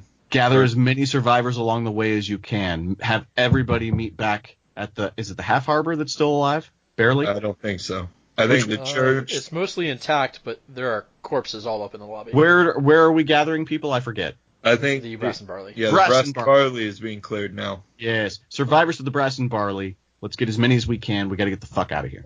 You tried to do that thing with your voice.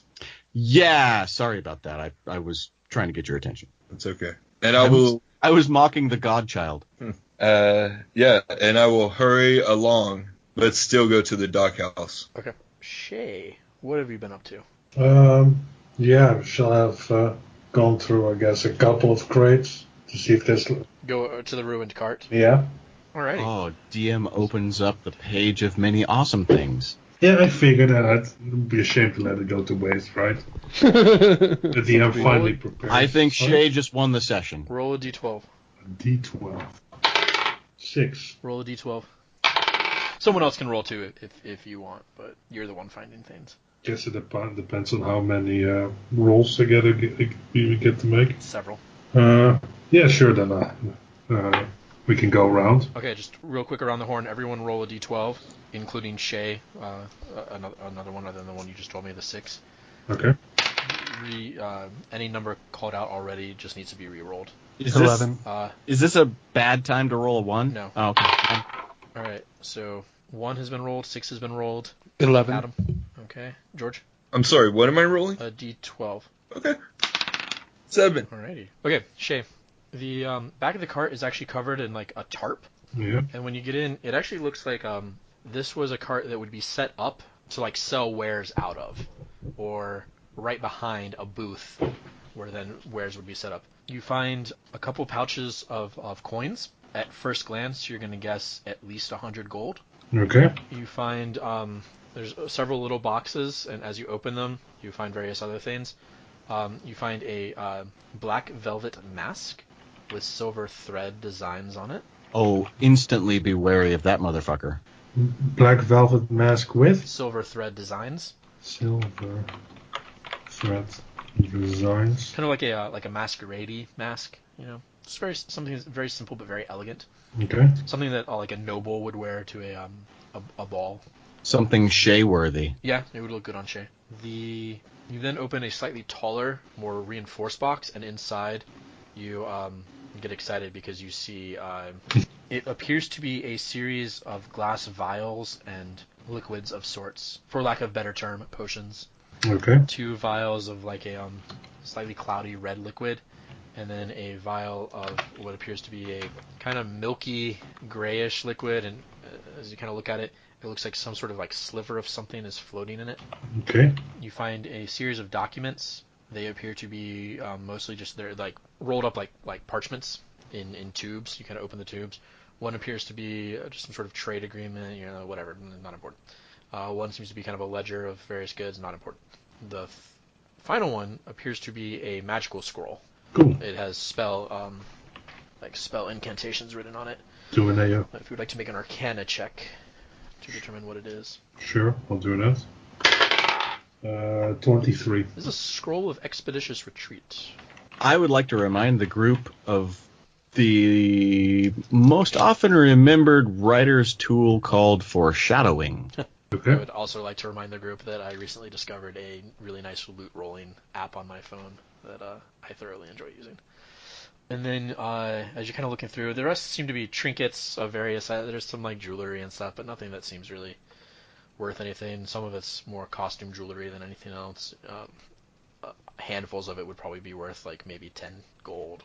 But you do see kind of weirdly placed in the back corner this like rusty, reddish, brownish colored, just like sack. Like it would fit in your hand if you were just kind of palm it. It would tie to your belt if you wanted. Just a nice little round, like a Crown Royal bag. Do you know what I mean? Those are awesome. Or a like a big dice bag, All right. but with a rounded bottom. You said bottom. It's reinforced with like leather on the bottom, but the felty cloth exterior is kind of this rusty brown color. Is there anything in it? Yeah, if you open it up, there are these weird little like puffball, fluffy balls in there. Do I know what those things are? I don't know. Would you like to roll an Arcana check? Sure.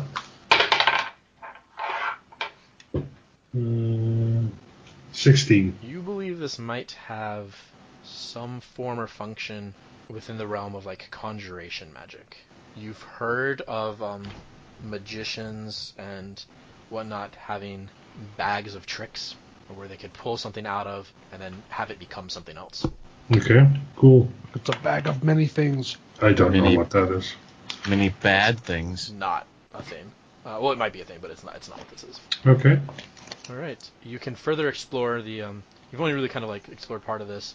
You can either try to explore it further. You can go into the stables to see what other carts are available. You do see one other like cart that looks like the front half of it was like just decimated by a mortar, but you can see some like barrels and boxes on the back of it in the stables. Yeah, I'll check out the stables, sure. I don't think anyone has done that yet, right? Nope. No.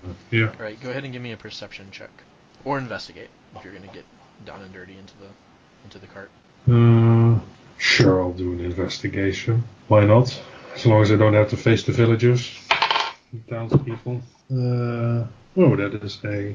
Wait, is that a plus or a minus? That's a plus. That's an 18. Okay.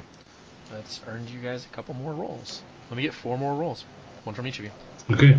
D12 again. Take a D10. D10. 5. 1, 2, 3, 4, 5. Alrighty. I got a 6. All right, Bobby. Muted. Possibly muted. Sorry, what? DM again. D10. Shit. 4. All right, George. Muted, maybe. Sorry, 4 as well. Can you re-roll yours? 8. Alrighty. This seems to be a nicer cart. This seems to be the kind of cart one would be taking with caravan guards en route to perhaps an auction house or some other fine establishment in Altara or in Seraphis. You find a nice wooden carved box with reinforced metal clasps and whatnot. Very low, like flat kind of box, but very nice. Something that you could put on a shelf and display, and then when you opened it, whatever was inside would also be on display, but the box. When you open that, inside is a gleaming, beautiful short sword with an almost pearlescent bluish handle and crossguard. Damn it. Okay. Is it just a fancy sword or is it magical? It radiates that slight hum of magic. Taste Can I it. ma- Taste it. Yeah. You gotta taste it. You gotta lick it. Shae does not necessarily believe that to be true, Yeah. regardless of what the voices in her head say. It's getting busy in there. I would like to make an Arcana check to see if I can figure that out. Sure. Not whether or As not. you're looking at that, and you also see, there's a really nice bottle here as well. Like, you know how in Path of Exile, like the bottles get nicer Yeah. as they get better. This is like the next step up from the little vials you found. Okay. This is a little bottle of the same kind of cloudy reddish liquid. Nice I one. believe this to maybe be a better quality of the potion. All right. And you've probably seen potions enough. You believe that the 2 vials are healing potions, and that this is a greater healing potion. Okay. Those would have been useful. They were right here. All you had to do was run over, loot the place, run back to battle. Done. Yeah. Really need to learn to use the environment. I roll a Checking on the horse. Yeah. 12 for the Arcana. You believe this to be a magical short sword. You do not think it has any real properties beyond, like this isn't like some magical artifact. This is just an enchanted +1 short sword. Okay. You also see another like chest that you can open. This one inside. I need to go grab my DM book real fast. You guys do realize that none of this I'm gonna give away, right? You don't even know about this stuff. Yeah, we're just gonna see Lex come strolling out of the stable, just strapped with gear. Where'd you get all that? I don't know what you're talking about. Shape All up. what? What do you mean? I had this all along. Didn't you notice? It was just in the backpack before. Yeah. Oh, I guess that little rust-colored bag probably has little designs on it, like the one in the book, so it could be nice and fancy, like little animals like sewn into it, almost like emotes or animals made of emotes. Emoji animals. But, from sewed bits and pieces. There's a big glass jar inside that kind of flares towards the bottom. It has a, like, almost cheesecloth type feeling cloth, but thicker, across the top of it. Yeah. It's bound in braided rope. And then on the front of it, has a wax seal that is holding the two parts of the rope together. Do we know what's in there? You may attempt Taste it! You may attempt to, an Arcana check for like kind of alchemy or whatever to kind of figure out what it might be. Okay. It's thick. It's not like a potion inside. It looks like like some sort of like cream or a lotion. Okay. 16. You think this might be some sort of healing ointment? As you kind of lift it, it's much heavier than most potions. It weighs like in and of itself like half a pound. Okay. Go ahead and roll me a d4, please. A D4. I don't like rolling the D4. 3. It looks like it is about 80% full. Cool. There's some space between the top and the little lid. Neat. What else did we find? I don't know. You got the list. You find a kind of up under. You don't. This doesn't look like it's with the various things to be sold. Which there are some other like statues made out of like nicely carved wood and like other things like that you may or may not be. They're probably not worth anything here because no one is going to be buying, art pieces. But you find what appears to be a like maybe the merchant's his own stash or whatever. And I say his because when you climbed up here, you did see a finely dressed dead body to the side of someone potentially trying to escape before the mortar blasted this cart apart. Talk about priorities. So there's a small brown purse. Yeah. Like a little leather purse, very nice leather. Something that you would carry around and be like, I'm going to reach in here and pay you, my good sir. And on it has like embossed into the leather the picture of like a gold coin. No, nice. And the bag has some heft to it. All right, but And you kind of squeeze it. It feels like when you squeeze like a coin purse. let's see what's in there then. When you open it, it is empty. Oh. Magical. Like you stare in and it's just like blackness down in, like very dim, and you kind of see like the bottom of the bag. There's our bag of holding, boys. You may roll for it. Yeah, I'll check if it is. Does your adopted father had a bag of holding, Ooh, that is a or your ward, whatever, or you are the ward of your master, whatever. 21. Yeah, this is not a bag of holding. Okay. This is something that you once saw. These are all the rage when you were a little bit younger amongst some of the higher-born merchants in Jerum. Very popular. This is called a purse of pain. Paying, not pain. I was going to say, why was that popular? What it does is when you reach into it, when you're talking to someone, and you're like, okay, you have come to an agreement on what the price should be, you can reach in and take out a smaller, like, cloth coin purse with the exact amount of coin inside of it. Oh, that is nice. It's a bottomless ATM. Well, I assume. You do know that you have to feed it. Right. Okay. But you can keep all your coins in it, and you have to stock it with little coin purses as well. Like any coin purse you get as payment, you can put inside there, and it stores it within its own pocket dimension. So then you can reach in. But like let's say you put in a bag of 20 gold coins, another bag of 80 gold coins, you can reach in and pull out a bag of 100 gold coins. From nature's pocket? No, this is definitely not natural. One would say this is super nature's pocket. It's an unnatural pocket. So is the other one. All right. There is also a small stick in this same little storage space. By small stick, I mean really nicely carved and awesome looking wand. But Oh. Yeah. A pleasure wand? no. Oh. Oh, This was made by a wizard, not Hitachi. Oh, shit. I definitely want to check out what that is. Okay. Either way, Hitachi or Wizard, you want to check out what that is. Absolutely. Yeah. 14. All right. This is the wand. You can actually hold like a pistol. It has a curved handle. It has some little sights down at the bottom and a little ring with a little cross. No, it doesn't have that. You believe? What did you roll?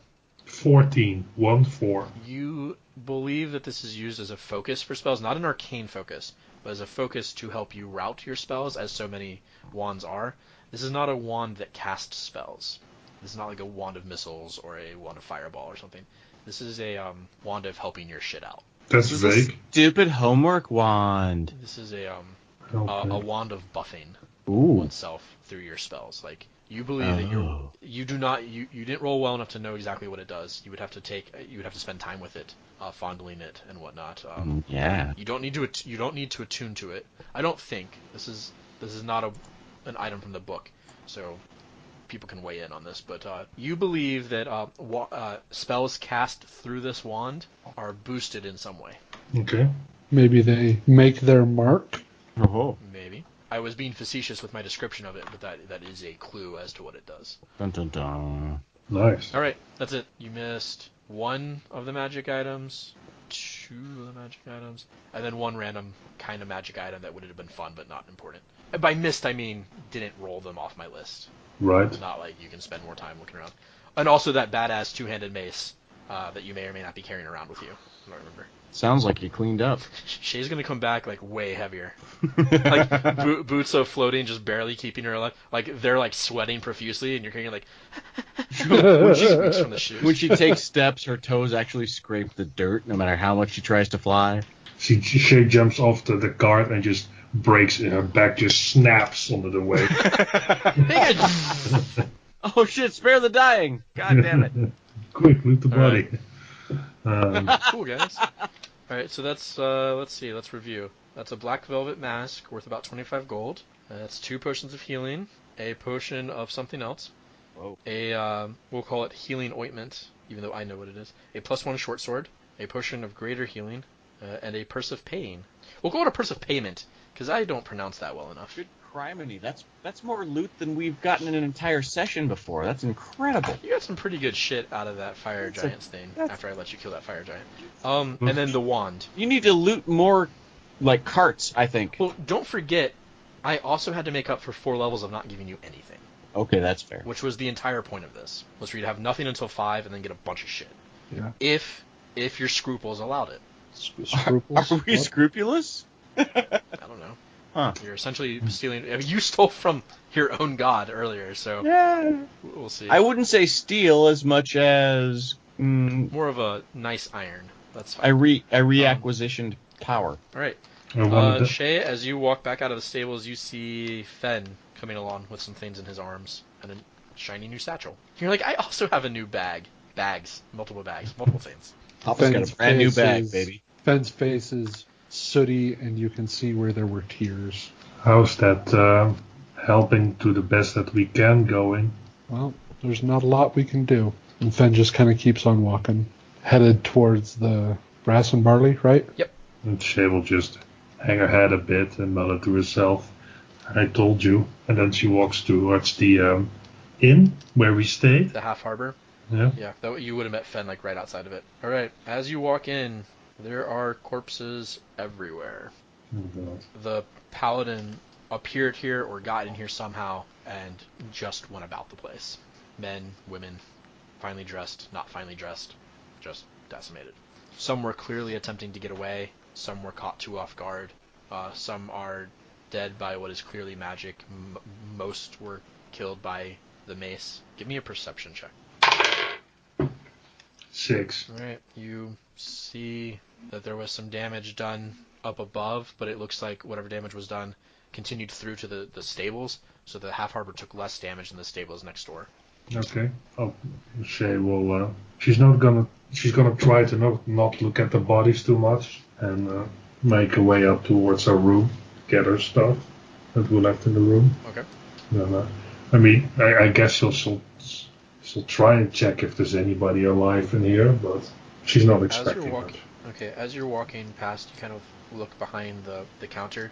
You see the innkeeper guy, Dirk, has been killed. It looks like he was trying to get out from behind the desk and just had the mace hit him right in the back, in the upper spine.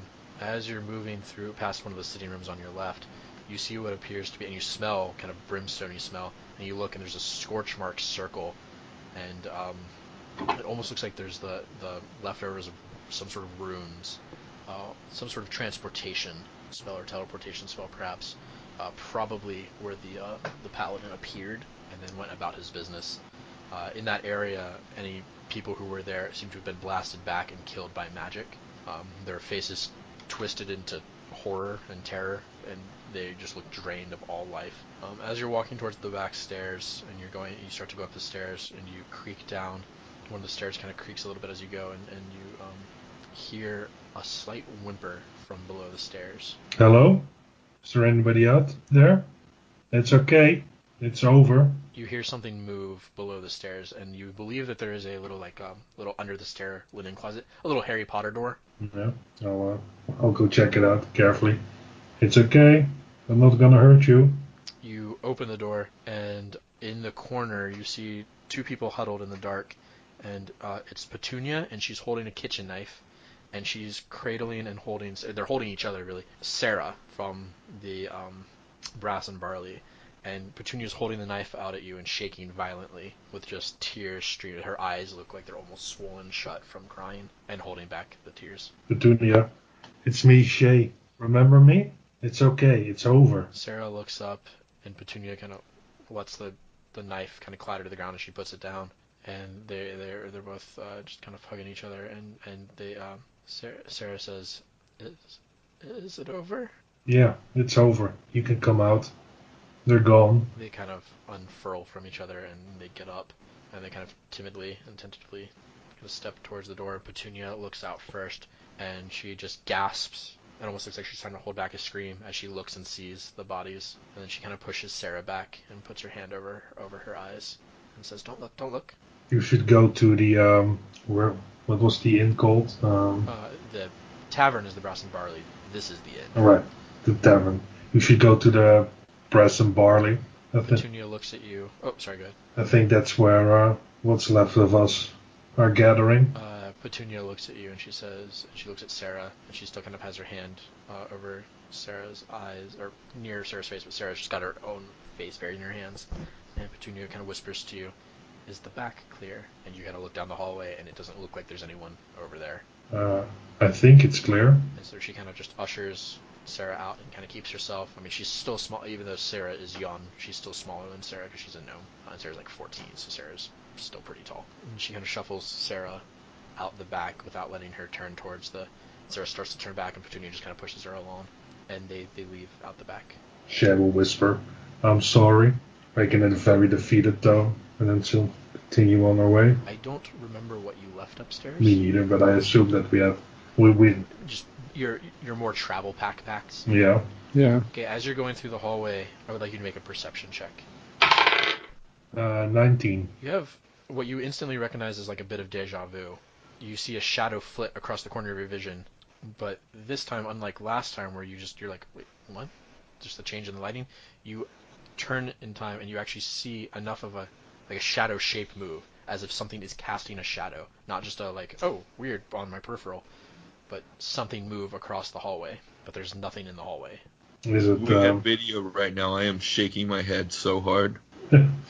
Is it moving away from me, or? It moved towards you, like in the hallway. It's like just a normal imagine a hotel hallway, just kind of 6 feet across or whatever. This is like 4 to 6 feet across. Nothing really in it. There's no doors really on the side. There's a couple sconces in the wall with these long-lasting like oil lanterns. So as you're moving along, you out of the corner of your eye on your left, it moved kind of like across into your left. So it was kind of coming from down the hall towards you and then back into like the shadows behind you. And then you look and it's just spots of light from the lanterns with a little bit of, shadow in between, obviously. But in no means is this a dim or dark hallway. Get that wand out, girl! What do you want? this really is not a good time for games, whoever you are. The lanterns actually flicker lower as you start to speak, and the flames kind of play across, and you see the shadows kind of move. Or there's nothing that's casting shadows, but as this happens, almost like shapes start to emerge in the shadows and start to kind of shift back and forth. Nothing discernible, and the lanterns stay fairly low after they stop moving. Is there anything in particular you want that you gonna stand before me now? You hear down the hallway where you came from a creak on the stairs. The same creak that you made when you went up them, and the same creak you've made every day when you've gone down them. I'm gonna materialize my weapon as a long sword. Roll an Arcana check for me.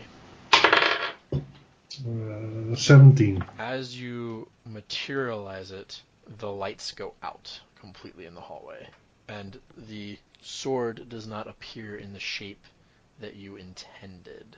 It's not just a classic long sword. It's like almost like black shadowy flame edges on it, and like ornate spinning details on like the hilt and the crossguard. Neat. It's shaking in your hand as like power is like humming through it. Am I like struggling with it? Not really, but it's like if you hold something that vibrates and it kind of has that like, oh, this is I won't be able to hold this for long, but it's if it gets intense, like, or those things at like carnivals where you try to hold onto the handle and it vibrates so hard it almost feels like it hurts or it like is electrocuting you, but it's not. That D6 is for sure gone forever. I don't know where she just threw that, but I'm never getting that back. Holy shit, that's gone. But yes, that exact vibrating thing. I was trying to do all this while like the cat is fucking playing with shit behind me. She remembered where the D6 was, and I forgot to go get it earlier. But yeah, so this thing is like humming in your hand. You hear another creak on the stairs, and further down the halls, the lights go. The next set of lights go out, and the next set. Can I still see though with my dark vision? Yes. Okay. Yes. So all 4 sconces in the hallway behind you are now out, and you hear another creak. And there's no extra light in this hallway, and the sword in your hand shatters and is gone. Okay, now I'm worried. And at the end of the hall, through no lightness, and even in your dark vision, which is 60 feet, and this is only probably like 30 feet away, all you see are 2 dots of like weirdly quasi-reflective nature staring at you. What is all this? Who are you? What do you want? And then they blink and are gone, and the lanterns flare back up, and immediately the corridor is filled with light. Yeah. And you have your long sword in your hand, normal shadow stuff that it's always been made out of. Shae will let loose a little shriek. Eee! I don't have the voice to do that. It's going to ruin my throat. Shae will hurry towards her room, towards the room where they stay in. Just close the door behind her. Just, whew, okay. Close that door and then hide in your little closet. Yeah. Close that door as well. She's going to stay there for a bit. Back to Phen? Arriving at the Brass and Barley? Sure. So Grim and Meidrax are not in the Brass and Barley, correct? They went out the back, and now Meidrax is at the dock house, Right.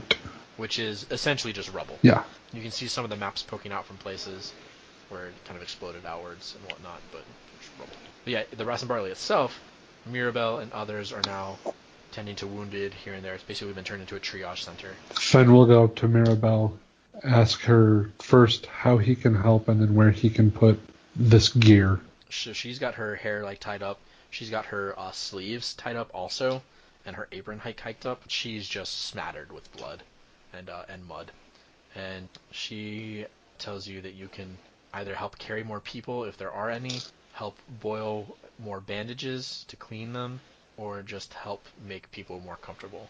And then when she kind of looks at all the stuff you have, she sees Roken's hammer, and she looks at it for a second, and she says, she kind of looks at you, and she doesn't say anything, and her like lip kind of quivers a little bit, and her eyes kind of mist over, and she just kind of looks at you and looks at the hammer. Fuck, Arch. What? Son of a bitch. Dying over here. I don't know what else to do. There's so many emotions. I have 1 speed, and it's all amazing. God damn it, Arch. Keep going. We've gone to Plaid. And she, after kind of a second, she just kind of blinks away, and the tears kind of run down. And she nods, and she kind of chokes up, and she says, yeah, so you can put your stuff in the corner over there. I don't think we're going to use it where we've stacked up the tables. So Phen will go over there and pile everything up, and then he's going to set Chirp on top of it and go start trying to find people. Okay. Grim and Meidrax. Yes. I don't remember what Grim was doing. Meidrax has obviously gone to the dockhouse, but I don't know if Grim followed and all that. No, I think I'll go back inside and see what kind of help I can be. Okay. So as you go inside, you see Mirabelle talking to Phen, and then Mirabelle turns away from Phen to go back to her business, and Phen kind of moves to put his stuff down in the corner, and you see tears are just streaming down Mirabelle's face. And she kind of tries to clean them on the one clean part of her sleeve, and then she goes back to bandaging a teenager who's one of the farmhands in the village.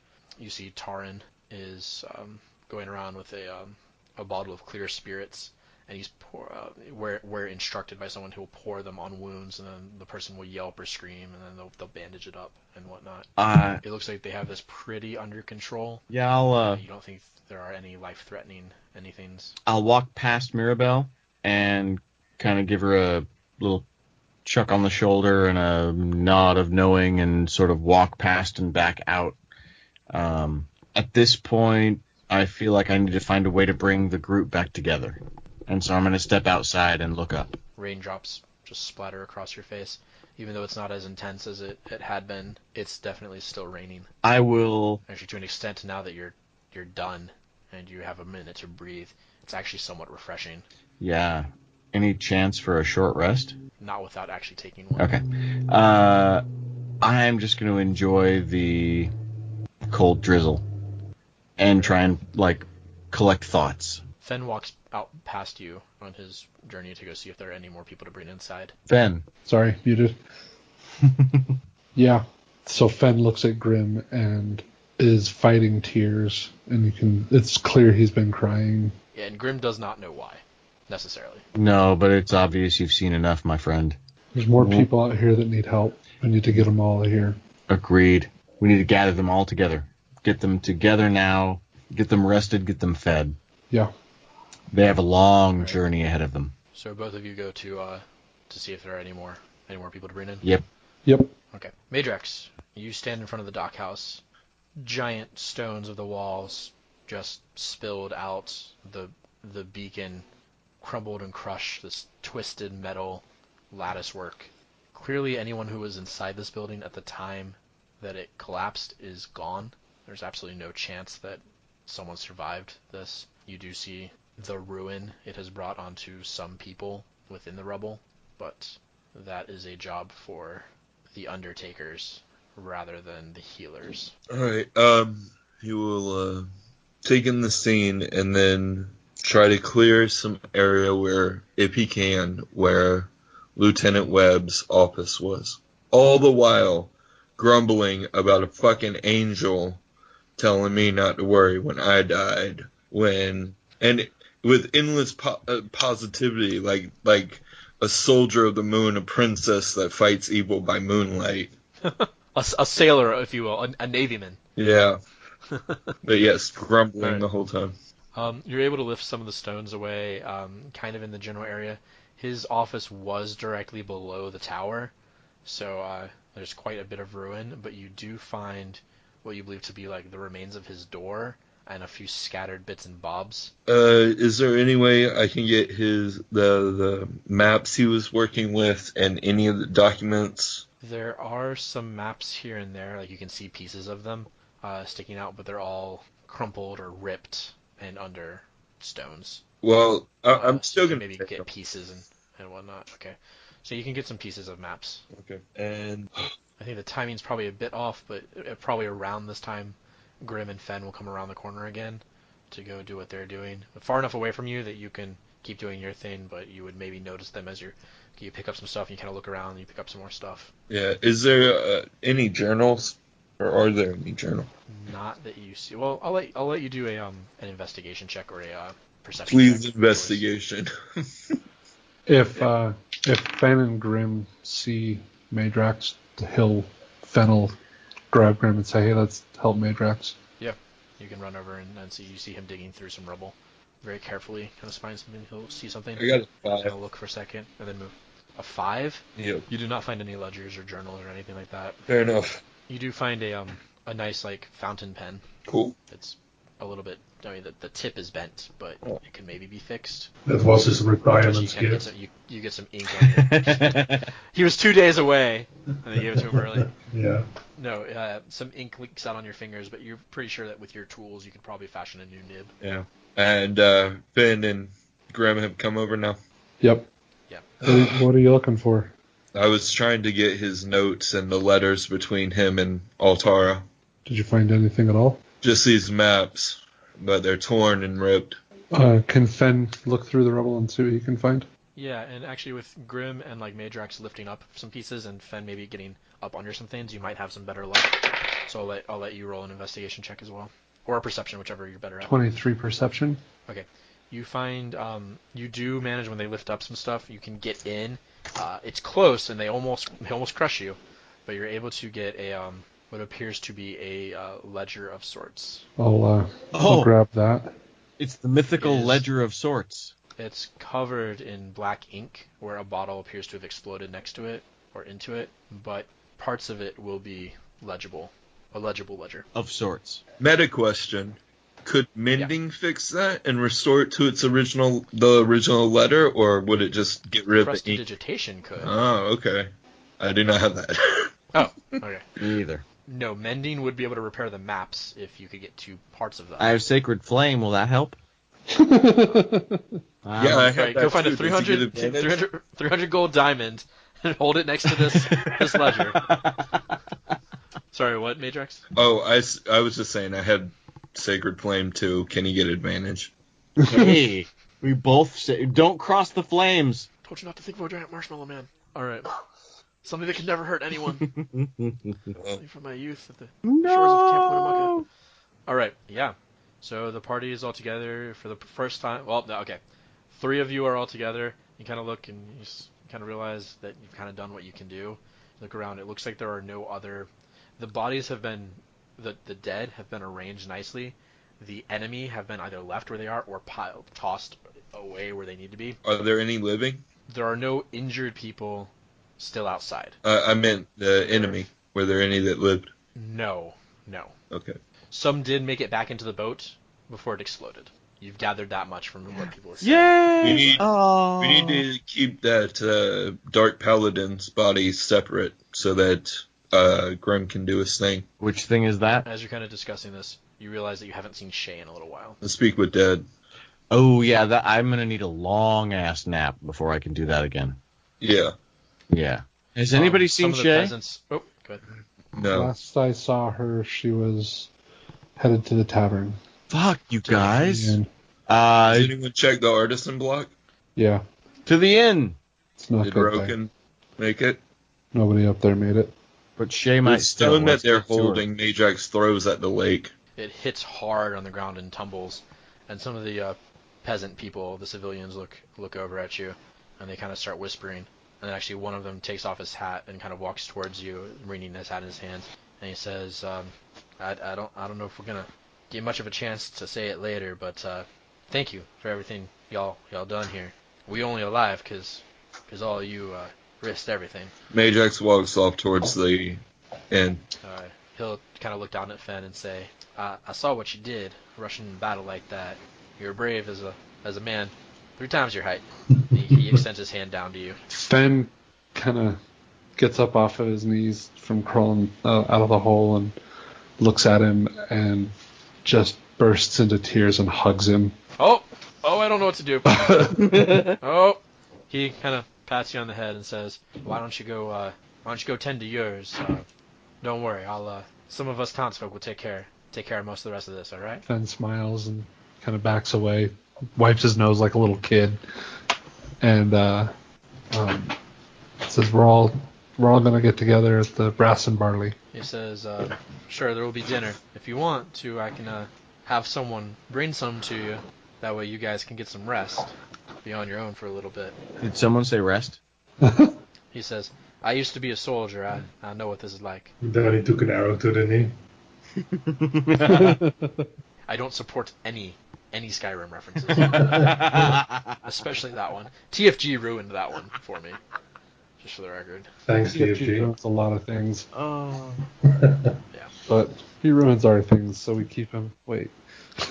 So, yeah, if you guys want to go off, it looks like a small council of townsfolk are making plans on what to do. Oh, And we'll go join the townsfolk and explain what the douchebag lieutenant or whatever. Anlo, that's it. I wanted to call him Arlo, and I knew that was wrong. Do you still think he's a douchebag? Sorry. Well, I don't think he's a douchebag, but that's how I differentiate him from other soldiers. Fair enough. He will explain about something is coming, but I don't know if it's good or bad. We're trying to find that out now. They kind of pale at that, and the one guy goes, the same guy says, "You mean? Well, there's been rumors of the army coming from Altara, and I imagine these sons of bitches from Dernhorst will be marching right up this way." If you 2 or want to 3 stay days. here and wait for a rumor, you're more than welcome. And Grim will We're gonna step stay forward. here and wait for the army, like we did in every other war. When our boys get here from Altara, we'll be here. We'll make sure they're good and fed. Fuck. And we'll drive the red back, like every other time. You got 2 or 3 days. And he kind of spits on the ground. Grim's gonna look at Phen with like a defeated look, like, God damn it, why are they so stupid? Then I'll just kind of look back at Grim. He says, you guys should go rest. What we're gonna do is get our dead together, plan for burial on the church grounds, under the side of the shepherd, and then we're going to burn these bodies in mass here. And I saw big one what you guys felled. I'm gonna build a pyre for him up where he is on the edge of town. Don't want to bring him anywhere closer to anything. We'd like to talk with him. They give you a weird look bordering on both you might be insane and like also I don't know. dark magic. Phen, Something- you gotta convince this guy to run. So you There's pull out no your way gun? civilians are gonna survive another wave of attack here. We'll talk to him in the morning. I would love a good long rest. Like Everybody a would. Not a long good rest. a good night's sleep would be. Oh man, is it me or does it feel like it's been like 2 weeks since we had a good night's rest? I don't feel like I've had a good night's rest since I met you guys. That's fair. Right. You guys make your way back to the half harbor. Meidrax, were you also going back to the room? I was I can't just remember. investigating it. Come on, They Meidrax. said that Shae had gone that way. You need some rest, Okay. man. Yeah, so you're a little bit ahead of Grim and Phen. So unless you're like really hurrying, if they hurry, they'll catch up to you in the lobby where I presume that you kind of stop to observe all the corpses in the half harbor. Oh, I thought he removed corpses. No one touched the half harbor's Oh, damn it. corpse. No one has been over there. So I'll Fen pull will. my last remaining dagger and cautiously make my way in. It seems like everything is still. It seems like these people were murdered during your fight or before it, Seems like. and it seems to be over. Yeah. Fen is gonna make a pit stop back at the Brass and Barley, grab his gear, and then hustle over. Okay. So I'll be just a couple minutes behind. Okay, so as Meidrax is kind of cautiously making his way through, Grim, you open the door I'm on. and Yep. come in. I'm right on his tail. And then Feeling the chills. You see all this. Son of a. He's about halfway through the lobby. Meidrax, what are we doing here? Shae was in here, but I don't hear anything. When he says that, Grim goes from, oh fuck, I want to get out, to, good God, where the fuck is Shae? And he starts searching as well. You see no sign of her in the downstairs. These seem to be the same dead people that you Grim, I think, saw during the fight. Are there upstairs? Your room is upstairs I'm going up. through the back. So you run towards the back. You see that the little door under the stairs is open, the little linen closet thing. And up the stairs you see Investigate. it's empty. There's nothing in there. Damn it! Up the stairs. Okay, as you get up the stairs, there's the four sconces down the hall. Nice, easy, cozy light, and your room. No Shae? Well, I mean, the door to your room is shut. I will open it. I will approach it immediately. Did Shae lock it Uh, or just shut it? I'm gonna. Well, if it's an easy lock, then yeah. Yeah, I think it would just be a thing where you just turn the knob when you're inside, almost like a deadbolt. Then Like, yes, I've locked it. Something that you can't lock if you're not in the room. Like a breach technique, I will ready a sacred flame of something from the other side. So Grim, are you going to kick down your door because it's locked? Fuck yes, Meaning that I'm someone gonna inside kick it down locked that it. door because I think Shae's inside. Okay, you kick through the door. Meidrax has a sacred flame ready. You don't see anything. You look inside. The closet door is shut, and Shae is not in this room. I'm going for the You closet see door. the two beds, the cot. You rip open the closet door. Stabbed in Shae, someone has just broken through the room. it. Stab it in the throat. If you're actually going to roll for it. Shit! I presume you still have your longsword Oh out. god, yeah. And you're pretty freaked out from Shadow Eyes. You're also at disadvantage because you are exhausted. That's true. Yeah, you know what? Yeah, I know. Just move I'll on. roll. And disadvantage. Crit. Shit. No, this is a. It's less than a 16. You don't hit. Oh, okay. I rolled a 50. 9 plus 6. Yeah, 50. A longsword hits the door next to you as you open it. Is Like right between your arm and like your body. do I see that it's Shae? Yeah. Okay, I release the sacred flame into the wall. It like courses through like and like leaves cracks and like peeling of plaster. Building catches on fire. The building failed its dex save. It's not fire, damn it. Oh. Hard. It's radiant. No, it's fine. Building starts to glow then. Whatever. So make it. Phen, at this point in time, you reach the lobby and you just see all the bodies and you're just like, Jesus Christ, how is there more? And then you hear boom from upstairs of the door cracking, and then you hear another door, and you hear something hit wood, and then you hear a spell go off. I'm running full torque up the stairs. You're all now in the room together, all freaked out, all recovering. Meidrax starts laughing. Just Oh, Grim's gonna catch up on that and start laughing as well. Freeze frame high five from the 80s. QT music. Yes. All right, Roll is it time to credits. sleep? God, yes, please let us sleep. For we, And the anything love that of anyone needs to Valrier, do- please let us sleep. we have to set up anything a anyone needs to watch. Watch, schmotch, we need sleep. We get it. You're a jeweler. No one wants your watches. Christ, man, people are dead. See, the GM taketh away and then also giveth. Very nice. Yeah, we can rest. So while we're sitting and settling in, and because it's not immediate sleep, Phen is going to. Oh my God, Phen is the. Hey guys, are you asleep yet? That's a fucking sleeping. God damn it! Shut up! I was. I'm sorry. Please continue. So 'cause that was Phen really is hard. going That was to nice. go to take the big hammer that was Roken's and hand it to Grim, The Warhammer, yeah. and then he's going to take the Forge's hammer and give it to Meidrax. Okay, so Meidrax, you get a blacksmith's hammer, a fine dwarven blacksmith hammer. How And was then- mine defined? Sorry, How is my hammer defined? it's a very nicely crafted dwarven warhammer. Nicely crafted. Alright, okay, good. You can put high quality dwarven warhammer. Nicely crafted, comma, high quality, HQ. comma, To display dwarven, these. awesome sauce. Okay, I'm good. It's made entirely out of pewter. Yeah. Okay. As Meidrax takes this, he, for the first time, realizes how lucky he is to be back. Then Phen will take the pouch and The big satchel. the big satchel Nice. and hand it to Shae. Is that the worst wrestler name ever? Big Satchel! He'll hand it to Shae, and just kind of he looks super sad, and he's you can clearly see he's trying to think of the right thing to say, and he just kind of hands you the satchel and kind of looks down at the floor, and then goes and lays down on his little cot. Was it painless at least, you think? I don't know. Not if you count emotional pain. Shae was referring to the way he died. Yeah, Oh. Shae or Phen replies, "I don't know. I don't think so. No. No." Well, thanks at least for checking on him. When you take the satchel from him, you notice it has a good heft to it. There's something in it. Snakes! I'll have a look.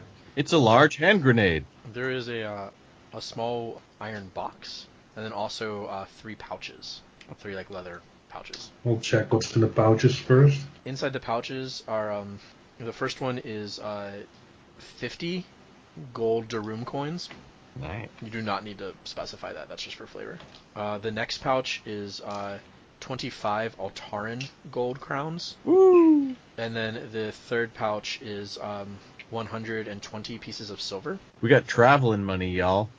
Yeah, we do. And then the iron box, which looks like it could be locked but isn't locked.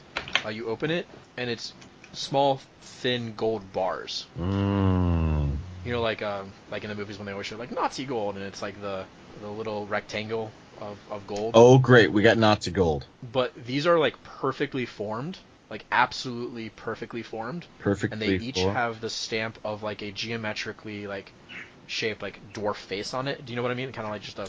Ah. Oh, that's clearly a dwarf face. Yeah. With crossed hammers above it. So what you're saying is these motherfuckers are official. This is dwarf gold. Right. Yes. That has like the official stamp on the gold. Yes.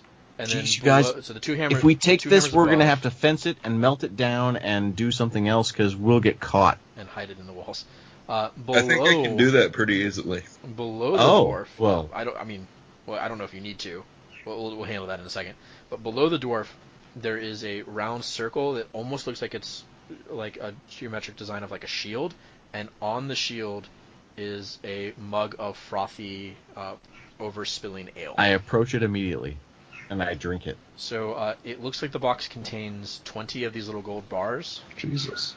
Are those like in the beer that I drink, so they're in my belly now? No. Oh. Is there any way So to it's- know how much they're worth? You can give me an intelligence check. 11? Certainly more than a gold piece each. Oh. Okay. They're about the same weight as maybe 5 gold pieces. Oh. Dang. They're very perfectly stacked in this little iron box. 5, 5, and then below that 2 more, and another row of 5 and 5. So there's 20 in this box. They are perfectly, like, they're a perfect fit. They are completely smooth, polished gold.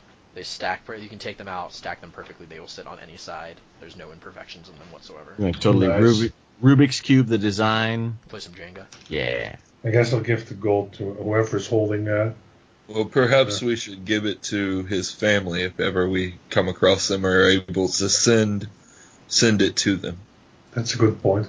And the 3 pouches, though, I'm gonna put in the purse of payment. First of payment. All right, so for the purposes, this might get really hard to track, and I apologize for that. So I would do like purse of payment, and then pouches, money, so you can track each. Yeah, So pouches, you now have 7. 7. You don't necessarily know about the other 4, but there are 4 in there. Okay. Then you have whatever money you put in, and potentially more. Okay. If there was any money in there already. Although it occurs to you that you might be able to just be like, oh, all remaining gold, and then try to figure out what's in there. But Right. as Shae suddenly pulls out a purse and starts putting other purses into it. Well, I'm gonna give Phen and Meidrax each a potion of healing, Okay. and Grim is getting the potion of greater healing. Oh. The 2d4? It's 4d4 plus 4. Oh my. Yeah, regular potion of healing is 2d4. And then superior is, I believe, 8 plus 8. And superior is like 10 plus 20, something like that. I don't remember offhand. I'm so healed up. I'm also gonna give Grim, as the designated healer, the big glass jar of the healing ointment. That is 80% full. Ooh, is this the stuff I rub on other people? If you would like to make a religion or arcana check, you may. Oh, and as she's yeah. pulling these things out, so can Meidrax.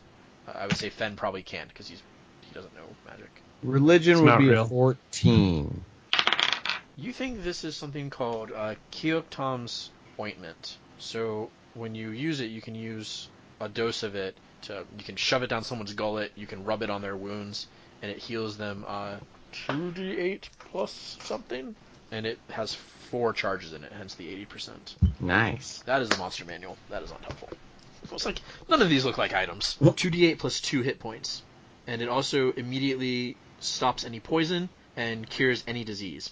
Damn. Is an action to administer a dose. It can be swallowed or applied to skin, and it smells faintly of aloe and is very thick. It's about a 3-inch diameter jar. That's a lot of goop. Basically a short, stout, like mason jar. All right, what else do you people have? In A regards desperate desire to survive the encounter. regards to magical scrolls, can anyone use those? Or Anyone who... So the way the scrolls work is you can... If it's on your class list, you may read the scroll. If it's not on your class list, you can't. I made an exception in the previous game. I do not want to necessarily make that exception in this game, because I also tied the exception into Kanto's backstory, or into Kanto's story with his god and all that. That's why his shield can read scrolls. It's because of that. Okay. In this, it has to be on your thing. If it's a level you can't cast, you have to make an Arcana check to try. Okay. So I don't remember if it's on the Warlock list, but it is definitely on the Sorcerer list. Yeah. Well, that actually may be a lie. No. It's on a Wizard list for sure. It's on the sorcerer list, according to what I see here. So in that case, I'm going to give the magical scroll of Expeditious Retreat to Meidrax as well. And Meidrax, since it's a scroll, and it's a level you can cast, you don't need to. You can just use it. And I'm going to give him the Wand of Buffing Spells as well. Okay. Meidrax, when she takes out this very nice, elegant looking wand. It's like ebony wood, very nicely carved, very well fitted. It's got some metal filigree and like features on it, little bands and whatnot, and a copper cap at the end. If you would like to make an Arcana check, you may. Oh, crit! So 23 total. This is a wand of accuracy. I would like you to roll a D4. 2. 3 times a day, you may invoke the word of power, which if you're holding this and wielding this, you know, and you will add 2 to your spell to hit roll. You may do that 3 times a day. It will recharge at dawn. Cool. So do I know the word or make that up or roll? What? Oh, well, you can make it up. Okay. That's fine. You know what the key to it is, so you can key it to yourself, if that makes sense. Yeah, I got you. You understand magically how to do. All right. Okay. I also bow and thank Shae. It's fine. You're welcome. Can Phen use a sword? Sword? Yeah. Short sword. Yeah. It's also a finesse weapon. Right. Short swords are finesse weapons? Yes. Are they not? I don't Yes, think they so. are. Oh, are they? Pretty sure they are. I thought they were. I used them as a dual wielding swashbuckler. Yeah, I'll hand the sword. I hate that word. Short Sword? sword. It's.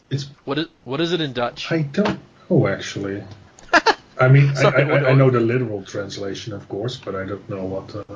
But yeah, I'll hand the sword to Phen then. Can you use this? Yeah. It is light and it is finesse. So Yep. I mean, Sure enough. So Yeah. now you have a magic +1 short sword Yes, I with can. a nice pearlescent blue handle. I think I'm going. If Phen wants it, I think I'm want to give him the bag of tricks. Mhm. I think I gave the other. I feel like a halfling would have a lot of fun with that. Hell Yeah. It's called a You bag do- of I mean- tricks. It's called a rusty bag of tricks. Yeah. There are 3 bags of tricks. There's a gray one, a rusty one, and a tan one. The rusty one is the middle one. Yeah, so presuming that you guys had time to play with it, what that does... Is there any other stuff that you guys got that you don't know what it does? Because now you've had time to play. I have this awesome amulet of kill anything the DM throws at us. What does that do? Nothing, unfortunately, because as long as Grim is afflicted with mummy rot, you can't equip magic items. No, the mummy Terrible rot was shame. cured. No, it wasn't. Damn it. Son of a Keep asking bitch. questions. Alright, so a bag of tricks is a wondrous uncommon item. It's an ordinary bag made from gray, rust, or tan cloth and appears empty. Oh, sure, alright. Well, reaching inside, there are fuzzy small objects. It weighs about half a pound. You can use an action to pull a fuzzy object. Stop it! A fuzzy object from the bag and throw it up to 20 feet. When the object transforms, when the object lands, it transforms into a creature that you determine by rolling a D8 and consulting a But first you have to chart. whack it. The It's a rat, owl, mastiff, goat, giant boar, lion, Yeah, or if a you- brown bear. If you want to spoil it for yourself by reading This the sounds description. dirty. I don't know what they do. I just Oh. They're literally just that. They're friendly to you. Can I ask Bobby. what the mace does? The mace requires attunement, so it is up to Bobby or whoever else can use a two-handed mace Yeah, to attune to it if you want to. I'm just not sure that Grim would want. I don't know if I use want to the give mace. up my I'm my shield to not have a two-handed mace. super. I'm not super psyched about. So it's so hard in this game to hand out magic weapons because Shae can just do whatever the fuck she wants with them. I was thinking of So it would be up to. I Go I ahead. was thinking of giving it to Grim. Yeah, so Grim, it's up to you. It requires attunement by a paladin or a cleric. It is basically a war priest's item. I would take it. I don't know how often I would actually try to use it. Right. Do you want to attune to it over the course of the night? You just want to hold on to it. Oh, what the hell? Sure. All What right. kind of darkness could this possibly envelop me in for next session? It is the Mace of Executions. Yes. It is two-handed. It requires attunement. It is 2d6 plus strength blunt damage. Ooh. It crits on a 19 or a 20, and if you crit, the 2d6 becomes 2d8. Wow. That sounds pretty mean. Yeah. And does that mean I'm proficient with it when I attune to it? Are you not already proficient with two-handed maces? Oh no, I guess I should be, huh? You're a warp. I guess it won't matter. You should be able to use any weapon. Alright. I don't think two-handed maces are in the game. It'd be a maul. I'm gonna specify this as my evil mace. Yeah. So, also gonna want a wisdom saving throw. Damn it. Hold on, treasure. Evil two-handed mace. Or just Mace of Executions. That's fine too. Yeah, that's not right. Okay, so save? Yeah. Whiz. Mhm. 9 plus 7 is 16. Okay. As you are holding it, and you finally you're kind of thinking on it, you're dwelling on it, you're attuning to it, and all of a sudden that dam bursts where all of a sudden the secrets of the mace are open to you, Uh-oh. and you kind of delve inside of it, and you hear this just wailing coming from the mouths of all of the mace on the mace. Oh, that can't be bad. You kind of fumble it and drop it, and you persevere against it and push it back. It fades and fades and fades. Yeah, no, this is great. Thanks, Shae. But you You're welcome. you find yourself kind of wanting to get that sound back. Uh-oh. Those wailing screams. At that point, I'll say, did you ever find your dagger? I need to go get it, but I think I know where it's at. It's just I'll buried go in the with mud. him. I don't think any of Smart. us should go alone anywhere anymore. Are you going now, or are you going to try to get it in the morning? We should probably go now. Yep. It's It's starting to get dark, like dark, like night dark outside. Roll me perception checks for each of you. Nope, that's 10. I got a 2. How long do you want to look for this? Oh, Shae, were you going? no, as well? no, I'm not. Okay. How long are you guys wanting to look for this? How long for each roll? Is it 10 minutes, 20 minutes? No. I'll say for as small an area as this is, I'll give it to you in 20 minutes. 20 minutes. Where you're looking through kind of the dirt, and you have noticed that at some point in time someone has come over to the body, and they have started they have covered it with some sort of tarp and skin type thing of the dark I paladin. will tell them that we need that to get to the temple. There's no one around. It's just uncovered. Oh, okay. I will take it to the temple then. The body of the dark paladin Yeah. will weigh several hundred pounds. Well, I am pretty I strong. mean, he's in full plate, and he's also way bigger than you. Oh, the plate's still on him? Oh yeah, no one wants to touch it. They covered it up so they don't have to look at it. Maybe you should take his plate armor. You could, but it's covered in evil motifs and whatnot. So I don't know if that matters to anyone. The darkness. It would get you some bad looks in places. I don't care at this point and will shuck it off of him as best I can. You start by taking off the helmet. Below is a just pallid white face with what looks like a ritual scarification. Lips have been removed. Nose has been cut off. So it looks like a skull. His tongue? There is a tongue, yes. It is forked. Awesome. The teeth have been filed to points. The eyes are just blank white. There is no hair, and it looks like metal spikes have been like subdermally like posted into the skin in places on the head. Can I tell if he was blind or if it's an effect from being dead? You think just from being dead. Oh, okay. But what you're saying is it's a big fat Voldemort. Not where I would have gone with it, but I guess. That's what I saw. He doesn't have like a snake nose. He just has like cut off, more like a skull, like a red skull with like no lips and all that. It kind of healed over. But he's completely like pallid. Yeah, it was definitely ritual Okay. scarification, not I like that better. accidents. I'm White going to red whisper to him in Draconic that he's lucky we need him to speak. As you get close, now that you have a piece of the armor off, there is a terrible like rotting decay smell like emanating from his armor. From the armor itself? Well, no, like that you have like unleashed by like unsealing. You know what I mean? You let the evil out. Like there were holes in the armor for like the eyes and all that, but now that you've taken it off and like he's a little bit more like to the elements, it is foul. Okay. I will push through. All right, so you get off the big pauldrons and all that.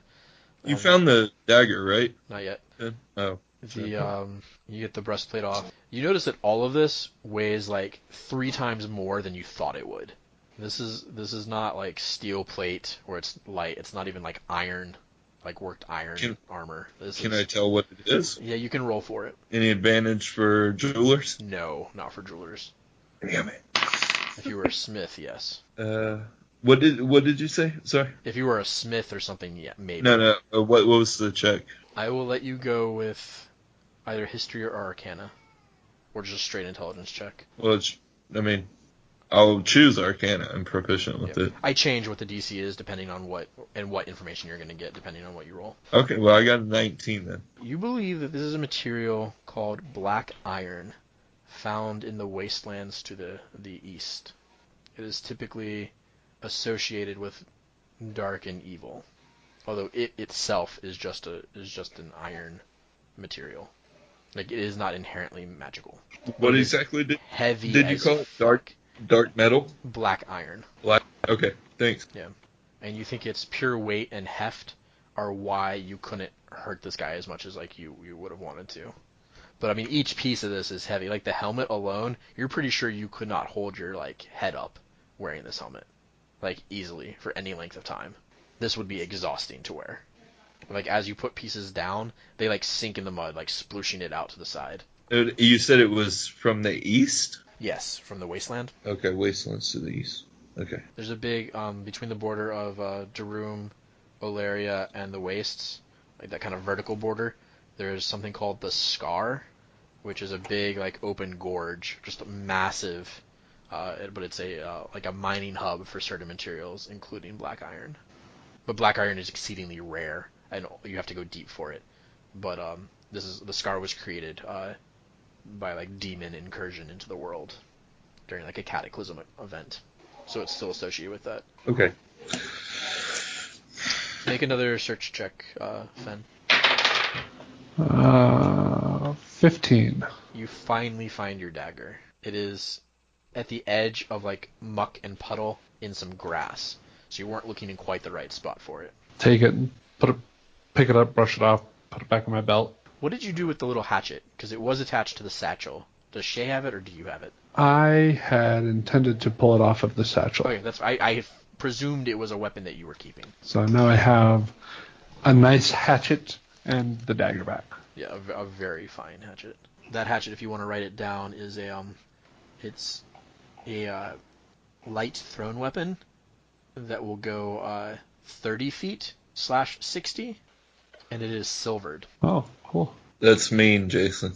We could have used that. You had no problems with the devil. Yeah, none whatsoever. He was easy. Yep. It was everything else that was a problem. You only mostly died. Mostly. Mostly. Alright, so you're taking as you get the rest of the armor off, you have basically created a pile of these black iron bits and pieces. Okay. Is it? I imagine it's not easily melted either. Or smelted. No, you imagine this would take an incredibly skilled blacksmith to work with. Okay. Like a dwarven blacksmith, perhaps? Especially to fashion it into armor that's this ornate. Yeah. Okay, I have an idea, but right now I want to just take the body to the temple and hope they have like a preparation table for, or beer or whatever for bodies. A holding place and, for ceremonies and whatnot. Sure. The armor you noticed was very cold to the touch as you removed it. Almost like it was sapping all heat, like, you know how metal is a great conductive material? Almost like it was just sapping the heat from you, like, it just would pass right through it. The body itself is just pale and scarred just everywhere. Basically in filthy skins, stained with sweat and blood, and other bits that you are not sure about. You kind of put the tarp around it and drag it off to the temple. When you get to the temple door, the young priest hears you coming in and goes to the door to check, and he looks down. He tells you, "No, I do not want that in here. That you cannot bring that evil into this place." We have to preserve it. I don't know if Phen is still with you or not. Nope. Phen, once he found his dagger, Went back to bed. went back to bed. Oh, okay. Sorry, bro. Phen's in a dark place. We will preserve it for a ritual tomorrow. To learn its secrets, and then it will be destroyed. He looks and he kind of sniffs and he goes, "Oh, the flesh is already spoiled. There is no preserving that." Growls a little. He says, "You leave him off the grounds. Leave him under those trees there. Where's Nihilus? Father Nihilus is in the brass and barley, tending to the wounded." We'll go get him.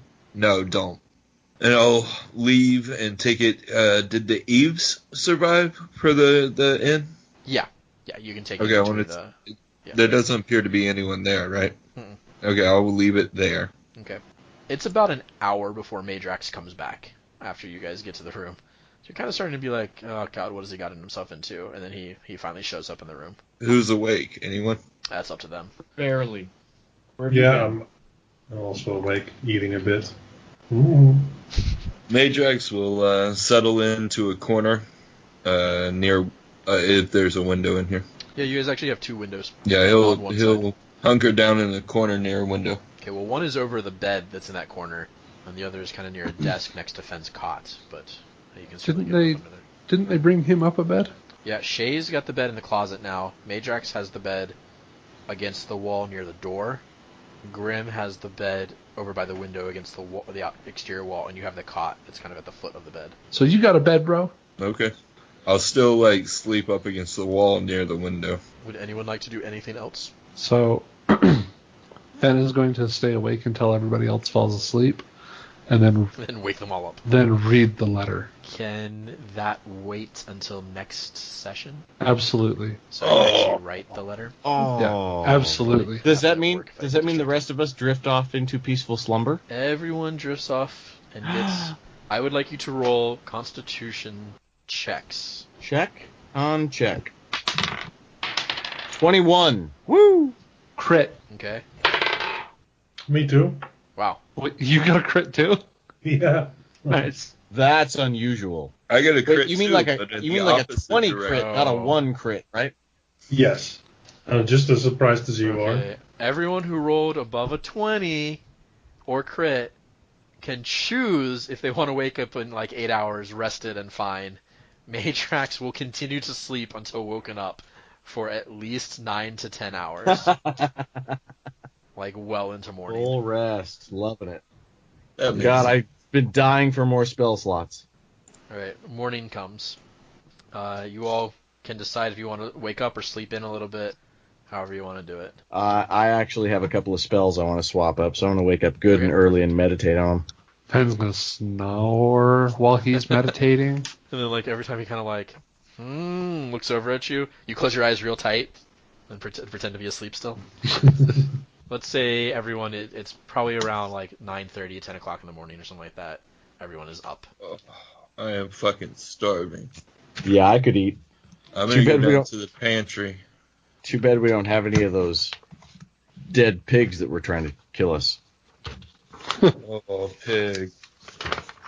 I would like to go downstairs to, maybe if there's an innkeeper's office or maybe just behind the counter, some sort of ledger that tells me, let's see if he has any, There was It a tells big me. book on the desk Cool. that people sign when they show up. Does it tell in which room they're staying? Yes, but it is not. It's not coded, but it's not like apparent. Like he uses some sort of shorthand for it. Right. So it'll take you a few tries to kind of figure out. All right. Because I want to see whose room was used for bringing the paladin in. The sitting room, down like just over to your left. Oh, that was the sitting room. Okay. Yeah, like one of the big open tea rooms. Okay. It was actually Colonel Mustard in the library. With a mace. A two-handed mace. It looks like someone was here at some point in time in the morning, and sheets have been placed over all the bodies, and they have been moved to like nicer locations. But there's still bloodstains and whatnot around. They've all been posed in the chair. No. Meidrax's Another- belly or stomach grumbles. Neat. Yeah. Guys, I don't know how you feel about it, but I kind of want to leave town. I'm not sure I want to stay here anymore. I don't think we can. Or I cannot. We need to get out of here and take as many people as we can with us. What about we use the fort that Shae killed and again, air quotes, mummy? Well, I'm not sure how I feel about leading a large group of people through the Briarwood. The mummy wasn't the only enemy in that wood. The way that you came out of the woods would bring you dangerously close to the Dernhost border. And by dangerously close, I mean actually probably past their gun line if it moves. We will infiltrate. Would we That even was know? my next thought. So we get the information from the Dark Paladin, which I put on the eaves, and we go after these sons of bitches. You want to take on an army? No. Was it an army? Can I do any kind of thing to read what was going on last night? To make sense of it all? Yeah, I'm not certain what that would be. I would say maybe a straight up intelligence check. Make a blah blah check. 15? They were dressed in Dernhost uniforms. They invaded in an armored wooden boat and other skiffs. They had the same sort of like heavy industrial technology of like Fire Nation style from Airbender that Dernhost has. Do I know anything about if they worship Vunai? No, same gods as the rest of the world. Vunai is not openly worshipped by anyone. It's a high crime to worship Vunai. I say to the group, they were led by demons or devils. I don't think they were soldiers under the will of their country. But they work together. It seems highly unlikely that Wait, The you mean- winged- You mean you're saying this is not an invasion? You're saying this is a lie? It may be an invasion, but I don't believe the Not by army Dernhast. is responsible. Or the government. Fuck me running. That makes so much sense, and it's just the kind of fuckery that our DM would try to pull off. So are you walking outside towards the Brass and Barley? Yes, I want to look for the two soldiers we got drunk with. As you walk out, you look to the side, and it looks like some people have erected what will basically be a big heavy log pyre in order to burn probably the paladin's body. But you can see that there's nothing on it. They haven't touched the body. They may not know where it is. They may not have looked for it. But they told you they were going to burn it on the edge of town. You also see, as you're walking towards the Brass and Barley, two figures hanging from the oak tree. And as you get closer, it is the bodies of Yuri and Gabriel hung from their neck, just their limp corpses hanging from the trees. That's dark, G. And that is where we will end today's session.